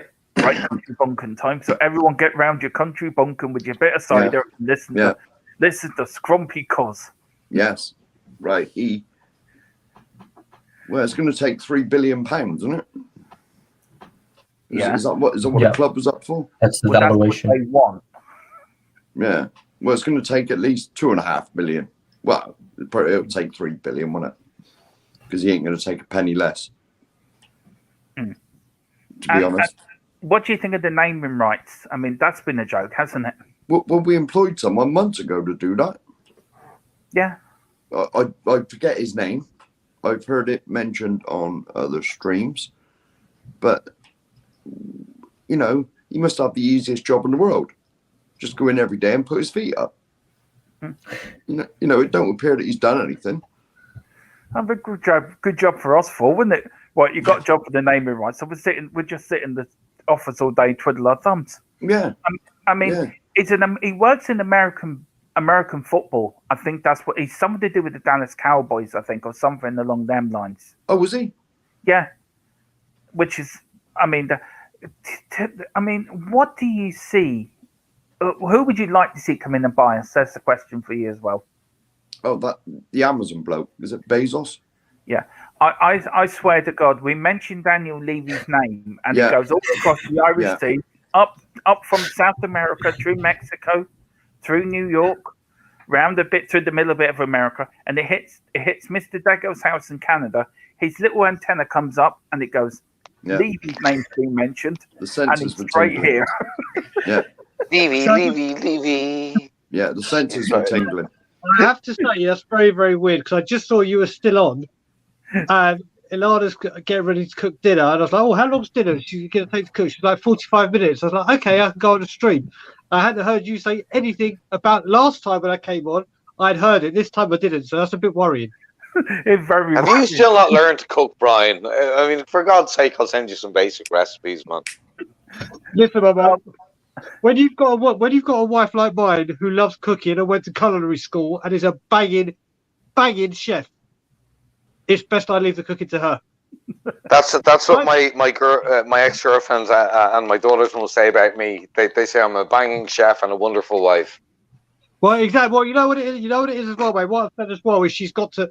When it comes to our old age and we've been married and then death comes our way, I've said, darling, you're going to have to go first, or cook me loads of freezer meals ready to put in the freezer, because once you're gone, I'm done. Yeah. Brian, we were just talking about the bloke that's doing the naming rights and leaving. What's it going to do to get him out of the club? I mean, it's a joke, isn't it? You look at Barcelona, the Spotify stadium. They haven't even, finished their rebuilding of their stadium. What's it going to take for somebody to come? Does somebody have to come in with naming rights in tow to buy this club?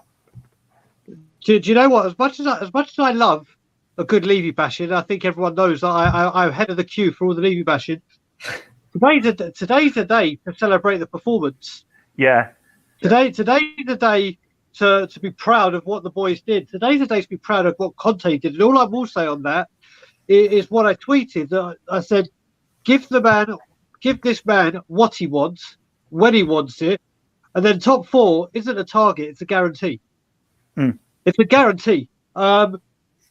It's what he's doing and what he's done is absolutely is outstanding. And today's performance was just a sneak peek into what this man can do and what he's installing in the team. And that's what today. I mean, today's a day to celebrate Tottenham. Tomorrow, once this goes, it's the day after the night before. Then we can start leafy bashing, and I will start it all for you. It's just a day today is to be happy. I mean, we needed a 2-goal deficit. We got 3 to go into top 5, top 4. Sorry. So now not only have Arsenal got the pressure thinking, wait, Spurs are level on points with us. Goal difference is what they got to think about now as well. They need to try. Yeah. They're going to have to claw some goals back, which I obviously hope they don't.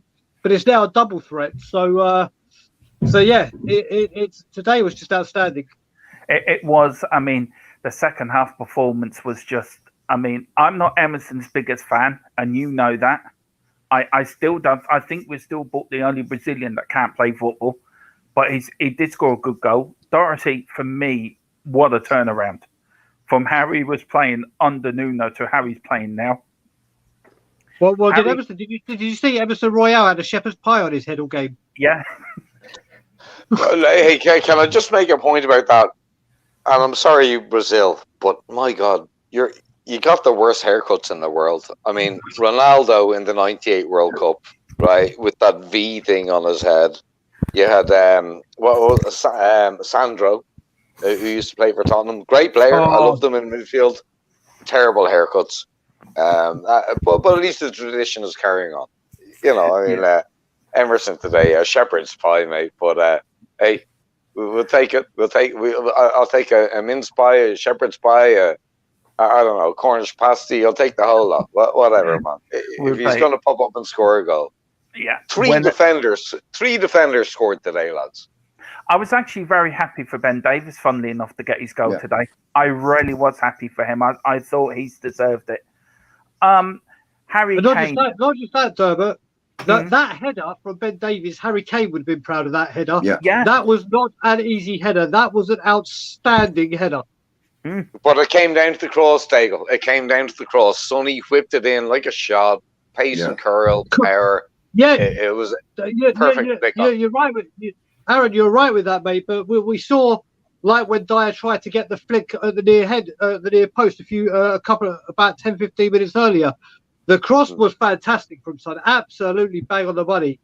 But for a defender to come and get a glancing header and put it into the side netting, and as they say with penalties, if the ball goes into the side netting, the goalkeeper's not saving it. Yeah, it's just physically impossible because the side netting is just an angle. It was just an outstanding header for a defender. Was outstanding. Yeah, it really was. Brian, very quickly, I've got a couple of comments here. This question actually, it was from Ellie. Ellie also said to you, Aaron, completely understood, Aaron, and well said about what you're going on about. We were talking about owners and everything. Sorry, I went on about politics and religion. I was just trying to clarify my point that I'm non-political and non-religious, so it's purely ethical. I want to say on that, Aaron, I agree with you 100%, and I'm absolutely very proud of what you said. I am extremely proud of you, man, for what you said. It's a very well thought out comment, so very proud of you, brother. Let's get it back to football. That's what we're here for, as Aaron said. The greatest striker that I admired was Kenny Dalglish. Who was your all-time best striker? I'm going to start with Mark first. Give, if you want me to go to somebody else, give you a bit of time. No. I'm going to go to Isan, then Aaron, and then you, Brian. Okay. Who was your favourite striker of all time? All time? What? Ever. Anybody. Oh. Well, Jimmy Greaves, obviously. Right. Jimmy Greaves. And just one other thing. Yeah. I did see on Facebook earlier that Tottenham invited a fan that was 100 years old to the game today. Mm-hmm.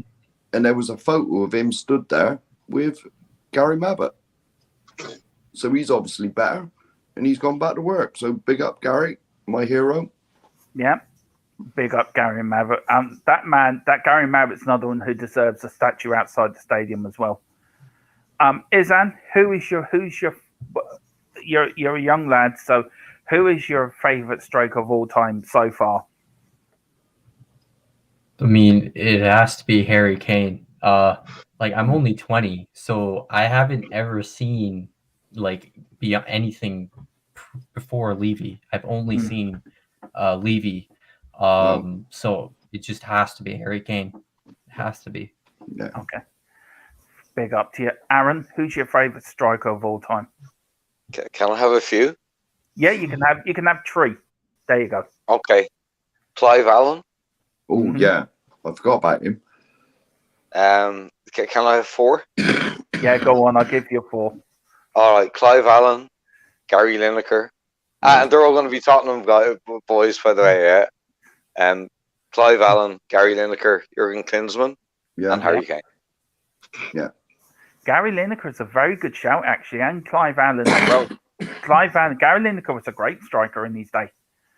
And so was Clive Allen. But Clive Allen, I don't think was ever as prolific, I think, as the other three ahead of him.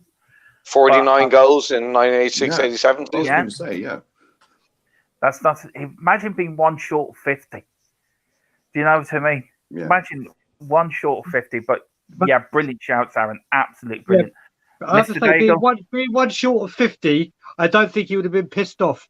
Scoring 49 goals in a season, I think he'll take that. I'm going to name 2. One in the Premier League era and one worldwide. So I've always loved him. I wish he played for Spurs, and I would have. I think Robbie Fowler was just. I mean, I even rate him. I know Shearer got more goals, but if you gave me the choice, Fowler or Shearer, I've got such a thing for Robbie Fowler. That guy was the most natural finisher I've ever seen. Still to this day, he is unbelievable. So Robbie Fowler I always bring his name up. But if I had to go greatest I saw in the world, the original Ronaldo. The original Ronaldo in my lifetime. Just the goals he was scoring. Like, he came on the scene when he was running from the halfway line and scoring goals and taking on teams by himself. That man in his prime was absolutely a really horrific knee injury that he could never recover from. Really hampered his career, but on his day, Ronaldo was absolutely outstanding. But the one striker I will say, and I will bring back to Spurs, who, when we came, I was so excited because we signed him, but obviously he came with a bad reputation for diving, was Jurgen Klinsmann. Like, Jurgen the German. Everyone thought, oh, here we go, the diver, and everyone was talking, all the media and everything. But that man came. Yeah. And you got to see what a lethal finisher was in his prime. Was always a great man. And everything. So yeah, when it comes to Spurs, is that my Wi-Fi or Brian's? Jurgen, but yeah, Ronaldo, Robbie Fowler. Yeah, and for me, I'm actually going to go for Paolo Rossi. What he did in the World Cup in '82 was he came back from his career being ruined, ended up coming top goal scorer of a World Cup. It's nothing to be sniffed at. I thought you were going to say Scalacci, Dermot. Oh, yeah, but he scored against us, Aaron, in 1990. I know. How can I say Scalacci? He was another great striker as well, Scalacci. But Paolo Rossi, he scored 3 goals against the best team never to win the World Cup. And that Brazilian side of '82 should have been world champions. Oh. And then one more striker I'd add. One more striker. Sorry, one more striker I'd add. And if anyone hasn't seen his goal in the 1988 Euro final, go check out Marco van Basten. Oh, Van Basten, man, come on. Yeah. I thought we were kind of sticking to England here. Am I allowed to broaden the horizons and go international? Yeah. Well, it was your choice, Aaron. You said they're all Spurs. Yeah, okay, good. Yeah, well, that's trying to stick to the theme of it all, you know. But, okay, what about the German dude? Okay, first off, Mr. Daigle, Jurgen Klinsmann's celebration at his first goal, the dive. Oh, yeah. Oh, my. I was living in Munich when he signed for us. When he did it. Oh, it's fantastic. I was living in Munich, right, when he signed for us. And I spent the entire couple of years before complaining about Klinsmann being a diver. And it was only the internet didn't exist then, yeah. And my mate picks up a newspaper and goes, he could speak German or he could read German, and he goes, "Oh, Jurgen Klinsmann signing for Tottenham." I was like, "Oh no, not the diver." And and then a few months later, mate, he scored, and and he dived. And by the way, when my mate read that article, I said, "You won't get away with diving in England because back then you didn't dive in England. Yeah, now it's part of the game." But man. And can I also say I was at Klinsmann's first game when he went back to Bayern Munich during that break. When he do 1 year off and he went and played for Bayern Munich. And I was at his first game back. With Jean-Pierre Papin, Lothar Matthäus was playing, Oliver Kahn, Mehmet Scholl. I could go on forever naming these players, world class. So I was lucky enough to watch Klinsmann's first game back at Bayern after he left Tottenham. So Klinsmann's got a big place in my heart. But there was another fella, the other lad with the mullet, the curly-haired mullet, who was also German. Muller. Was a Muller? Was a Muller? Rudy Muller. Yeah. Rudy Muller. Yeah, Rudy Vuller. That was it. Yeah, man. Another terrific forward. But he got sent off, didn't he, against Holland in the 1990 World Cup? Yeah, for the Rijkaard incident. Yeah. It was a Rijkaard. Is that his name? Yeah. That's when he spat at him, wasn't it? Yeah, it was. Yeah. I wasn't going to bring that up, but Right. Lads, the 80s and early 90s had some memorable players and moments. They did. I tell you one thing. I said this to some, but this channel will be coming into World Cup gold as the World Cup starts coming around. I'm getting a few videos from all over the place of World Cup matches. I found the 86 World Cup final between Argentina and West Germany. That goal where what's his name? Maradona put through the winner against West Germany. You got to get the England Argentina game, mate. I've actually found the England versus Argentina match, the 86 quarterfinals, which I don't think no English fan will want to watch again. Or the stuff with come on! It was like nearly 40 years ago, mate. Everybody can appreciate Maradona at his prime. Sure, he was Gascoigne, and we all love Gascoigne. Listen, you talk about that game. Listen, the first goal, well, that argument will never ever goddamn die. With that, but listen, as a football fan, you cannot help but marvel and appreciate that second goal. No, that second goal is a thing of it's poetry in motion. It's one of the greatest goals. You know what? Like my grandma, my late grandma, who was obsessed with Frank Sinatra, and Frank Sinatra will live on and on and on and on. Even our grandkids, the great grandkids, it's the same with that goal. With that goal, that's a goal. If you want to watch football at its purest, you just have to put that goal on. Unfortunately, yes. Yeah, but come here, lads. Did any other player remind you so much of Maradona? For me, it's Paul Gascoigne.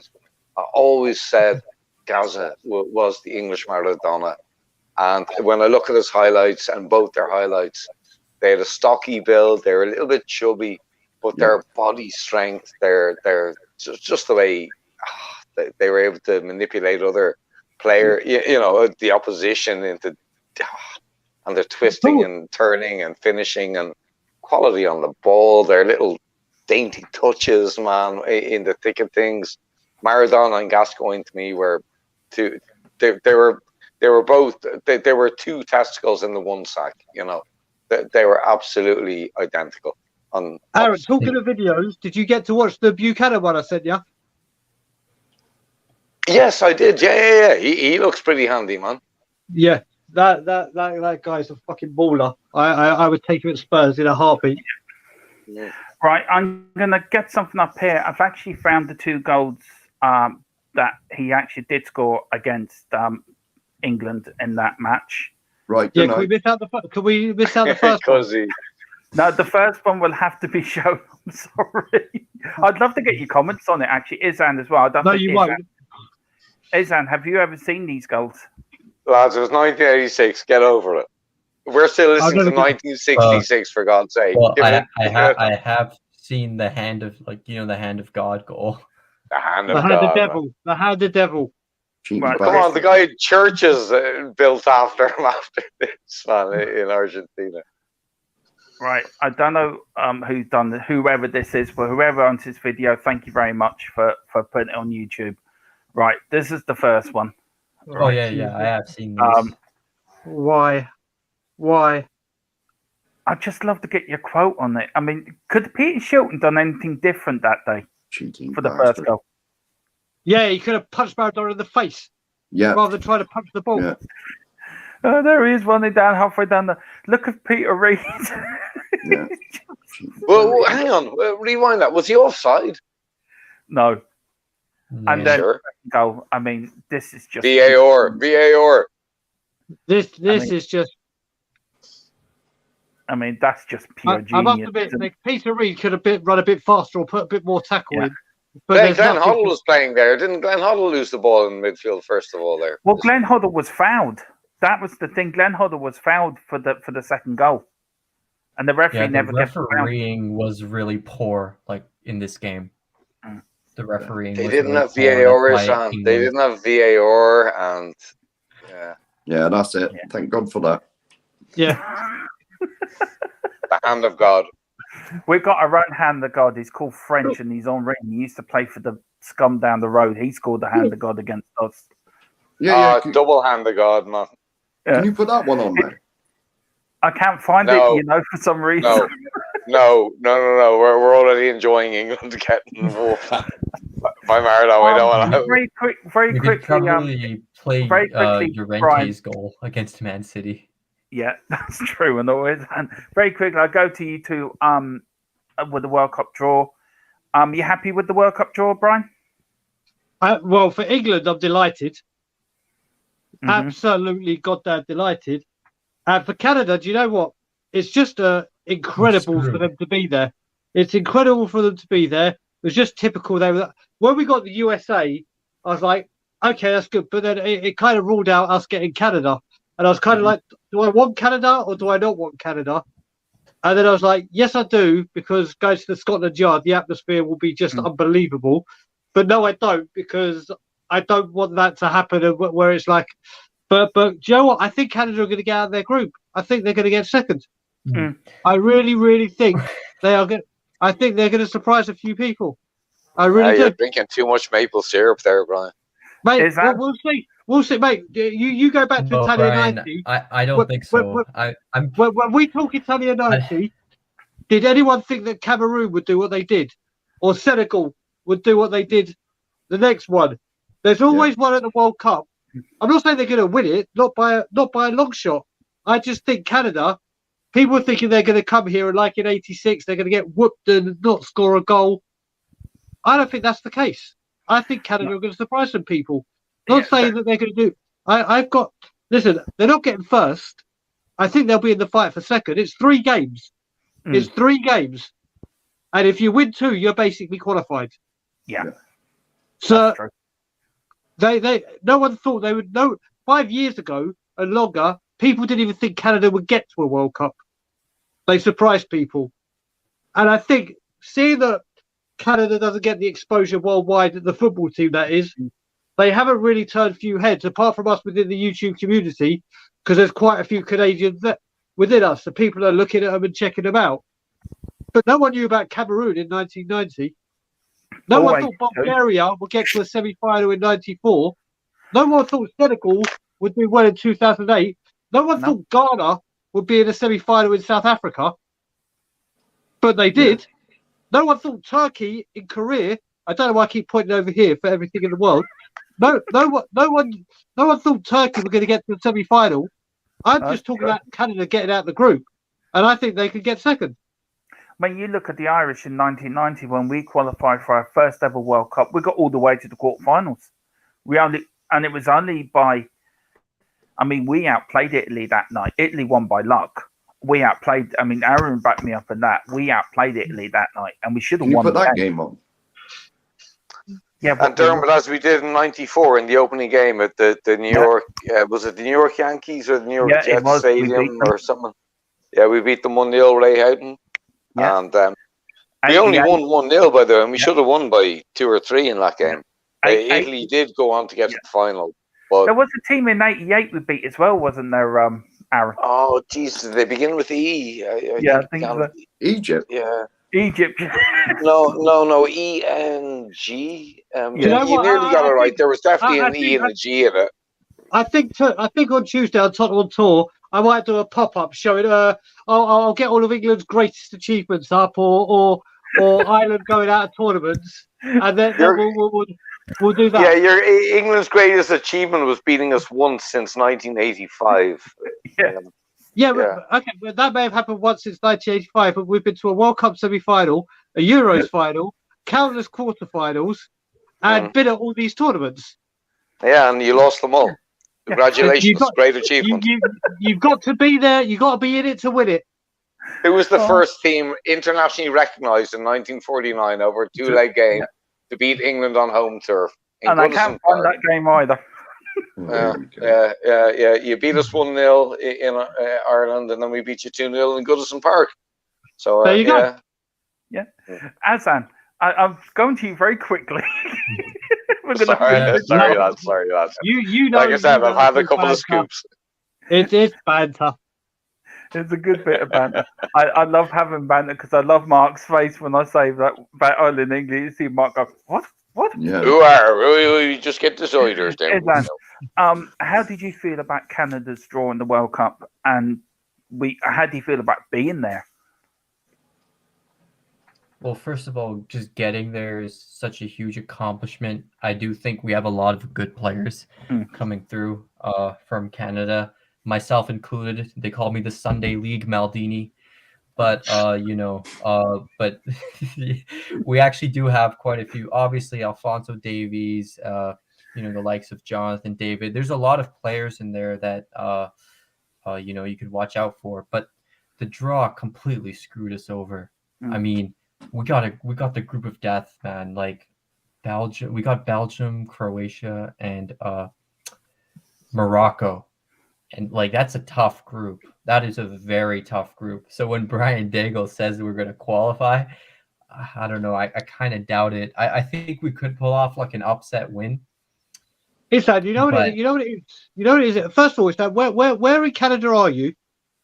Oh, I'm in Alberta, Edmonton. Okay. I was about to say come to Scotland Yard, but that's 2,500 mile journey. So yeah, don't leave now for the Aston Villa game.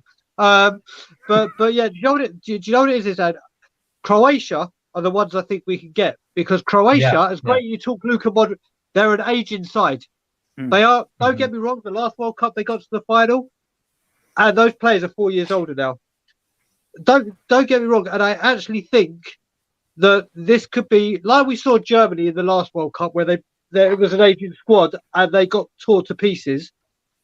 I literally think they're the ones. Belgium obviously qualify. Belgium qualify hands down. I think we get a win against Morocco, and if we could take a point off of Croatia, or even get them, that's where I can see it. That's why I said it, because Croatia are that aging team. That's why I think they're gettable. Slightly naive, Brian, when you consider that Italy, with their aging team, beat England in the Euros. Yeah, this is you've got a point there, but that's just how I see it. What could happen? I think they're gettable. I honestly do. Yeah, I think that I wish that Tomori would play for us because he is Canadian. He was born in Alberta actually, Fikayo Tomori, so he can play for us, but he's choosing to play for England instead. Even though we have a few of them. Maguire, Harry Kane. He could have played for Ireland, both of them. Declan Rice, Jackie Grealish. But the thing is, with Maguire and Kane are actually getting called up to the England squad, and Tomori isn't. So I don't know. Like I feel he's good enough to play for England, but if he's not getting called up, like you should play for Canada instead. Well, you know what? Now they've made a World Cup. Now they've made a World Cup, and they're a host nation for the next one. who knows? We could come calling. Mm-hmm. It's more I'll tell you what, appealing, look, guys, who watched Celtic Rangers say Cameron Carter-Vickers? He didn't even get called up for America, man. That guy was outstanding today. He scored the winner. Yeah, he was. He put in an absolutely brilliant shift in defence, cleared everything. I don't know why he's not in the American team. And I sent that message to Will earlier. He's been fantastic, like, and Celtic want to sign him full time. He's still on Tottenham books, but look, I'm not saying he's good enough to play for Tottenham, but he's certainly good enough to play for America, for sure, man. Mm-hmm. Yeah. Right, and we've got Paddy Harnett. Big up, Paddy. Big up, my Irish brother. He says, I agree with him with this, and Aaron will agree with him with this too. No World Cup is a World Cup unless it has Ireland in it. I mean, that's only because we bring. That's only because we bring the ridiculousness and a lot of drunken fans that don't cause trouble, unlike the English. Oh, here we go. Here we go. Oh, Lord. Oh, dear. Right, where can I steer this out of it very quickly? It's just gone into a ditch now. We're trying to get out of the ditch. No, I'll divert you. Will Stewart will be on later, so if you want to give America a load of stick, yeah, Will Stewart will be on in an hour or two. Tell you, I do. And might I say, Ukraine are going to, and I love Wales, and I've got cousins in Scotland, and I've got family in Wales. But I think due to what's going on in the world, Ukraine are going to be fighting with national pride, and I think they're going to get there. I predict Group B to finish England #1. Purely based on their quality of players. Ukraine #2, Iran 3, because Iran also have national pride at stake, and USA 4. So when that all was happening, Aaron, this is God honest truth. You can watch it back. I said at the time, I think you were there, weren't you, Mark? I said at the time, wouldn't it be funny if Iran got pulled in with the same group with USA? Yeah. I was doing a watch along to that with Will and Stell and a few other. Who else was there? There was quite a few people from all over the world. Thiago was there. Dietrich was there, and we were all breaking our hose laughing, man. When Iran and Iran drew England and USA drew England. So I don't think USA are going to get out of that group. But anyway.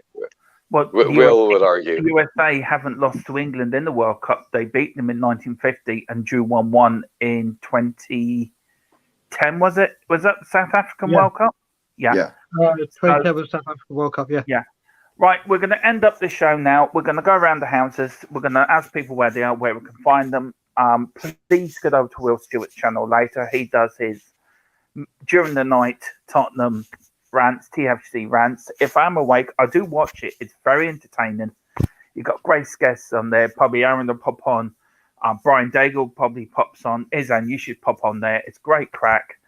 But you'll find him on later after me. I think the Irish Hot Hood or the Hot Spurs on now, I think. As well. Tommy.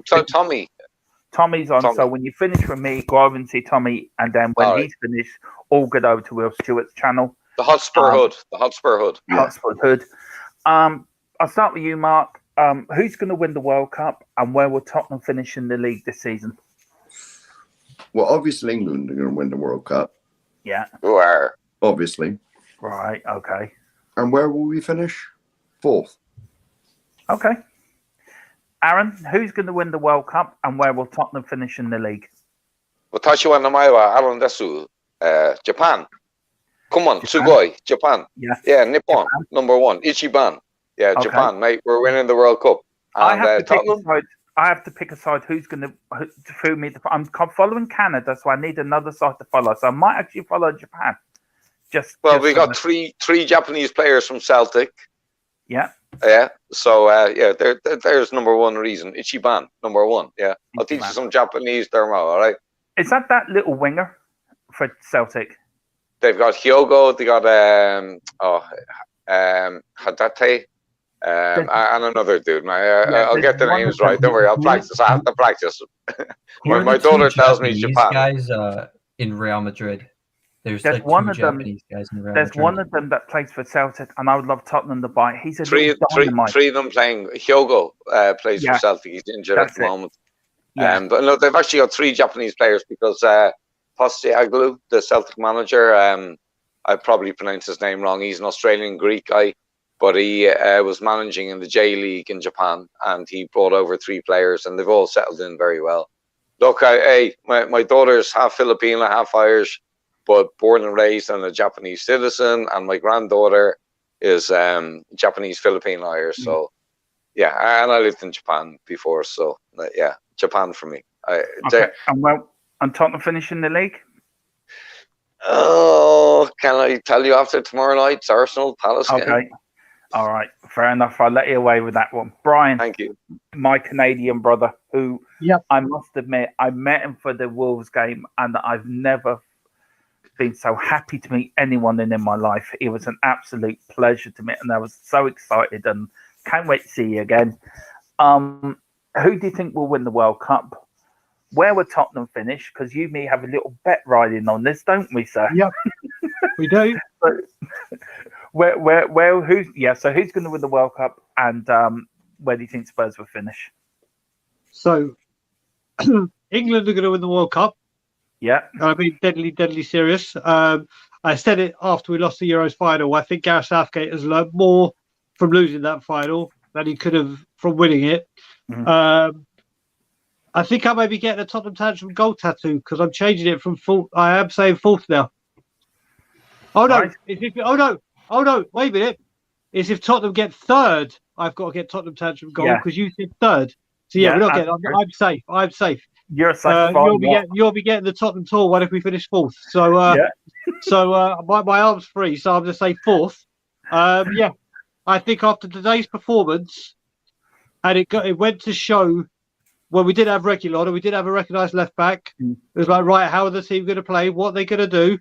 And Newcastle were playing the low block to try and keep us contained, which was working to start off with. But us scoring that goal from Ben Davies changed it. So I'm now saying fourth. Fair enough. And sorry, just before you go, Izan, I thought the question was, who do you want to win the World Cup? Who do I think will win the World Cup? France. Sorry, Izan. That's a good shout, Baron. That's a very good shout, actually. Izan, who do you think will win the World Cup, and where will Tottenham finish in the league? As Mark makes another advert for Diet Coke. Who do I think will win the World Cup? I haven't given it much thought. I think that Spain will surprise a lot of people, but I think like the main contenders are like England, France, and Argentina. But if I had to put money on it, I'd just say England because they just seem to have the most settled team, and they've worked with the same manager for so long. So I would say England. Who do I want to win? Obviously Canada, but it's going to be pretty tough. And where will Tottenham finish? We're going to finish fourth. I think we're going to finish fourth. We have the momentum with us, and hopefully Crystal Palace can take some points off Arsenal. I mean, Palace are playing at home, I'm pretty sure. Yeah. So, yeah, I think that they can get a result there. Well, listen, I'm going to think Argentina will win the World Cup because I just think Messi has that Maradona sort of buzz about him after winning the Copa America against Brazil. I just think it'd be either Argentina seem like the side they were in '86, and that's a very dangerous combination if you've got a very Messi on song going into a Winter World Cup the first time in the winter. I just don't know. I just think he'll do what Maradona did to Argentina in '86. Spurs will finish third in the league because I am wholly comfortable they will. And if I don't, then I will be taking a video down to my local tattooist place to get Tottenham on tour tattooed on my arm, which I will video and put on the stream the same day me doing it to prove to Brian Daigle I have done it.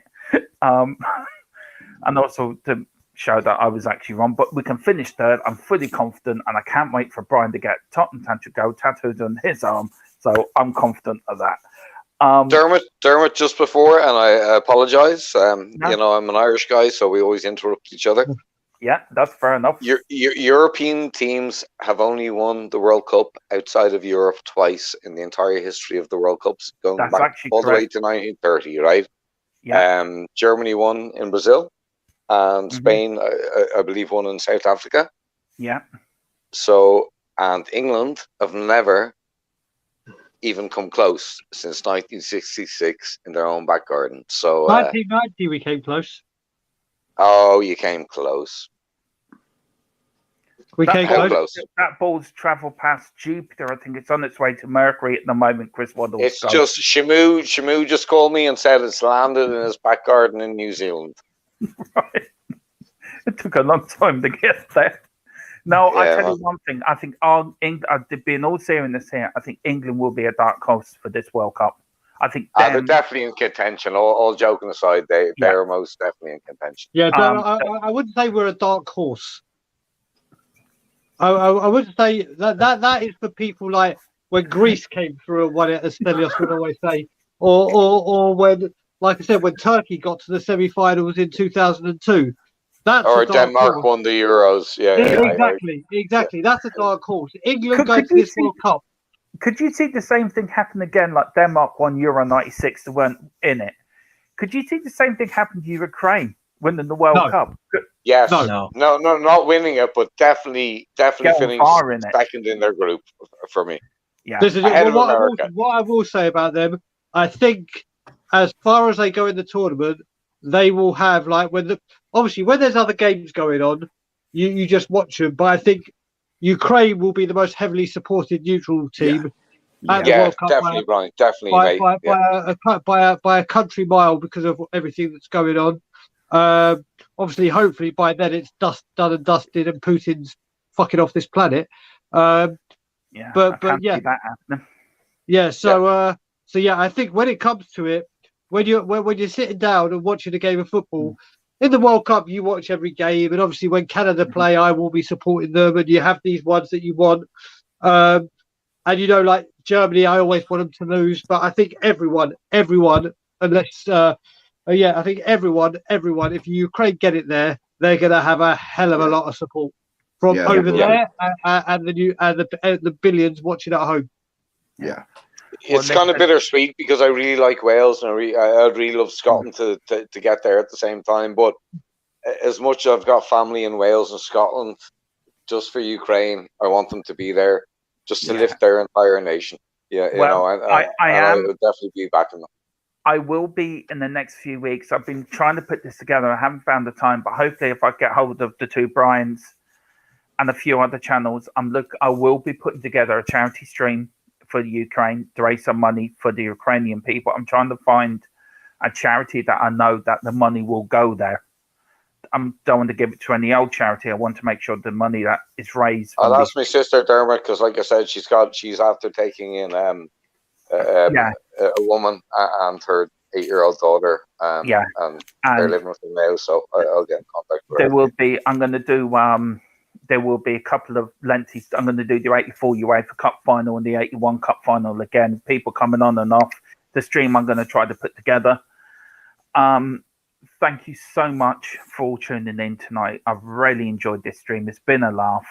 We're back on Tuesday. Me and Bobby McGee. There was a song in the 60s called Me and Bobby McGee, which is Bobby K. And Mark will be back on Tuesday morning Tuesday afternoon at 1:15. And then we're back on Thursday, and then we're back this time next week at 9:30 it'll be on Saturday night. No, it'll be on Sunday because of Bob's. So I'll be on Saturday night. I don't want to clash with Bob's Spurs, so I'll be on Sunday with a post-match Spurs show. Thank you all for tuning in tonight. Thank you for Mark. Thank you to Aaron Dubb. Thank you to Brian Daigle for coming on. Thank you to Izan for coming on. God bless you all. And please, God bless everyone who's watching and who does watch this on the rewatch. Look after each other. Take care of each other. And we'll see you on Tuesday when we're back with me and Bobby McKay.